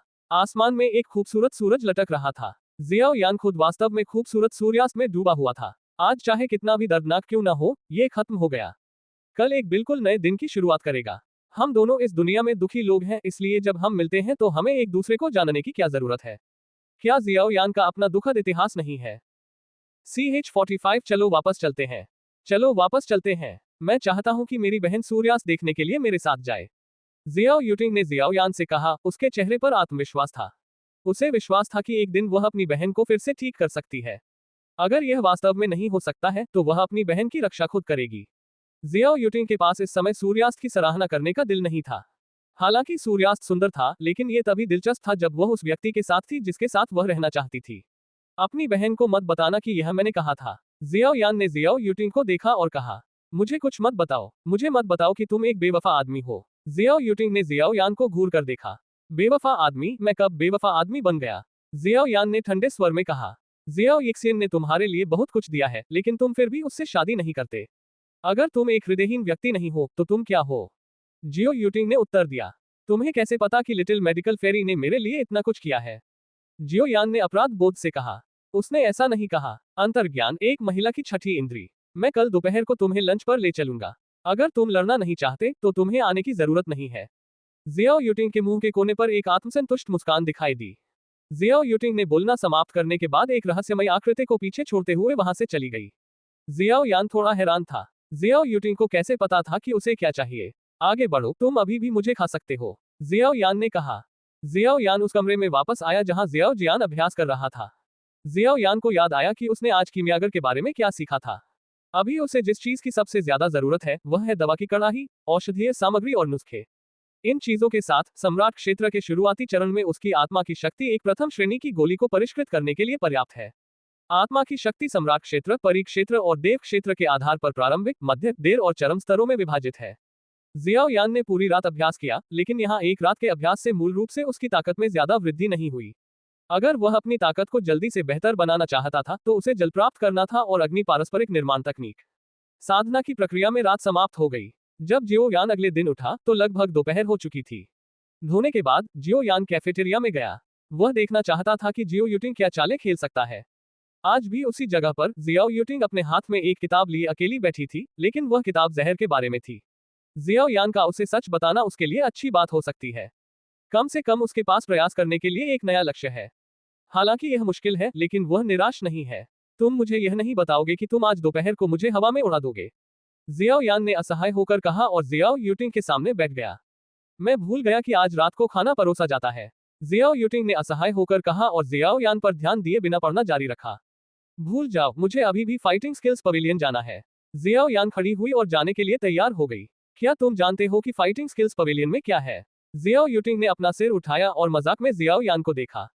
शाखा के युद्ध कौशल मंडप में केवल 3 सम्राट स्तर के युद्ध कौशल हैं और वे सभी निम्न स्तर के सम्राट स्तर के हैं। यहाँ तक कि जियाओ कबीले के मुख्यालय में शासक स्तर के युद्ध कौशल नहीं है। इसका मतलब है कि भले ही आप युद्ध कौशल मंडप में जाएं, आपको कोई युद्ध कौशल नहीं मिलेगा। जियाओ यूटिंग ने आगे कहा, तो जियाओ यान, हम एक सौदा क्यों न करें? मैं जितनी जल्दी हो सके आपकी ताकत को बेहतर बनाने में आपकी मदद कर सकता हूँ, लेकिन मुझे आपसे मेरे लिए कुछ करने की जरूरत है। जियाओ यूटिंग ने अपने चेहरे पर एक दुष्ट मुस्कान के साथ जियाओ यान को देखा। क्या सौदा? जियाओ यान ने जियाओ यूटिंग को देखा और पाया कि वह रातों रात अधिक परिपक्व हो गई थी। मैं आपको गोलियों को परिष्कृत करने के लिए औषधीय सामग्री प्रदान कर सकता हूं, लेकिन आपको वादा करना होगा कि यदि आप एक दिन डॉक्सियन स्तर तक पहुंच सकते हैं, तो आप अपनी बहन की मदद कर सकते हैं। और एक अतिरिक्त शर्त है, माँ। मैं चाहता हूं कि आप जियाओ कबीले को जू कबीले और किन कबीले को नष्ट करने में मदद करें। जियाओ यूटिंग ने जियाओ यान से कहा, आप इसे स्वयं क्यों नहीं करते? हालांकि जियाओ यान को लगा कि जियाओ यूटिंग की शर्तें बहुत आकर्षक थीं, लेकिन वह सहमत नहीं था। जियाओ यान वर्तमान लाभों के बदले में अपने भविष्य को अधिक नहीं लेना चाहता था। मैं अपनी प्रतिभा जानता हूँ। विशेष अवसर के बिना मैं क्रिएशन महाद्वीप में डॉक्सियन स्तर तक नहीं पहुंच पाऊंगा। अगर मैं क्रिएशन महाद्वीप में आगे जाना चाहता हूं, तो मेरे पास एक ठोस आधार होना चाहिए। हालांकि मेरे पास मेरी बहन का मार्गदर्शन है, लेकिन अमृत लेने के कारण मेरी नींव अभी भी अस्थिर है। यही कारण है कि जियाओ कबीले के लिए डॉक्सियन होना मुश्किल है। मूल रूप से मेरी बहन सबसे बड़ी उम्मीद थी, लेकिन जियाओ यूटिंग ने असहाय होकर कहा, मैं अभी भी मना करता हूँ। हालांकि मुझे औषधीय जड़ी बूटियों की जरूरत है, लेकिन मैं अपनी क्षमता का उपयोग पूंजी के रूप में नहीं करूंगा। मैं एक दिन मर सकता हूं और आपके प्रयास बर्बाद हो जाएंगे। अगर एक दिन मेरे पास ताकत होगी, तो मैं आपकी मदद करूंगा, लेकिन बदला लेने का मामला आपकी बहन पर छोड़ देना चाहिए। मुझे लगता है कि वह भी खुद बदला लेने की उम्मीद करती है। जियाओ यान ने जवाब दिया, तुम कंजूस आदमी हो। भूल जाओ, मैं तुमसे परेशान नहीं होऊंगा। जियाओ यूटिंग ने मुस्कुराते हुए कहा, मुझे खबर मिली है कि 3 दिनों में वांझांग पर्वत के पास एक शहर में नीलामी होगी। वहां एक शासक युद्ध कौशल होगा, जो एक मध्यवर्ती शाही युद्ध कौशल लगता है। उस समय तीनों परिवारों के कुलपति और बुजुर्ग शायद जाएंगे। लिंगजोऊ में हर शाही युद्ध कौशल काफी हलचल पैदा करेगा। ये तुम्हारा मौका है। अगर तुम्हारी आर्थिक ताकत 3 प्रमुख परिवारों के बराबर है, तो तुम कोशिश कर सकते हो। लेकिन मुझे नहीं लगता कि बहुत उम्मीद है। जियाओ यूटिंग ने आखिरकार ले जियाओ यान को जो खबर मिली थी उसे बताया, और साथ ही उसे जियाओ यान के लिए खेद भी हुआ। तुम्हें पता है, तीनों परिवारों की ताकत कम नहीं है, और जियाओ यान के पास उनसे प्रतिस्पर्धा करने का कोई मौका नहीं है। जियाओ यान जब पहली बार लड़ाई प्रतियोगिता के बारे में सुना तो बहुत खुश हुआ, लेकिन बाद में धीरे धीरे उसकी दिलचस्पी खत्म हो गई, क्योंकि उसके पास 3 प्रमुख परिवारों के बराबर की आर्थिक ताकत नहीं थी। लेकिन क्या उसे ऐसे ही हार मान लेनी चाहिए? जियाओ यान को थोड़ा अनिच्छुक महसूस हुआ। आखिरकार उसे अपनी ताकत बढ़ाने का मौका मिला, लेकिन क्या वह इसे छोड़ने वाला था? लेकिन अगर वह हार नहीं मानता, तो वह अपनी मौजूदा ताकत से क्या बदल सकता था? एक पल के लिए जियाओ यान दुविधा में पड़ गया। उसे क्या करना चाहिए? उसे जाना चाहिए या नहीं? जबकि स्नेप और क्लैम झगड़ रहे थे, मछुआरे को लाभ हुआ। जियाओ यान ने अपने मन में इस वाक्यांश के बारे में सोचा, लेकिन उसने तुरंत इसे अस्वीकार कर दिया। उसकी किस्मत हमेशा इतनी अच्छी नहीं हो सकती। मैंने आपको पहले ही खबर बता दी है। अगर यह एक साधारण मामला है, तो मैं आपकी मदद कर सकता हूँ, लेकिन मैं इस मामले में असमर्थ हूँ। यह नक्शा है। यदि आप जाना चाहते हैं, तो जितनी जल्दी हो सके चले जाएं। जियाओ यूटिंग ने जियाओ यान के सामने एक नक्शा रखा और कहा। जियाओ यान मिश्रित भावनाओं से भर गया था, और अंत में केवल अपने कमरे में वापस आ सकता था और अकेले में आहें भर सकता था। उसने उम्मीद नहीं की थी कि वह यहाँ आने के बाद एक लड़ाई कौशल भी नहीं संभाल सकता था। जियाओ जियान ने जियाओ यान को देखा, जो उदास था, और जियाओ यान को पूछताछ के बाद उसे बताना पड़ा। जियो जियान को भी खेद हुआ, और अंत में वह केवल कुछ शब्द ही कह सका कि आत्मिक प्राणी ने जियो यान को सांत्वना देने के लिए अपने स्वामी को चुना। आज के लिए बस इतना ही। अगर आप इस कहानी के बारे में और अधिक जानकारी चाहते हैं, तो पढ़ते रहिए कहानी battle of the novel world. तो और अगर आपको ये कहानी पसंद आई हो, तो प्लीज लाइक, सब्सक्राइब और शेयर करें। अगर आप हमारे चैनल को लाइक करते हैं, तो हमें और अधिक मोटिवेशन मिलती है इस तरह की और कंटेंट बनाने के लिए। धन्यवाद। Folded hands, folded hands, folded hands.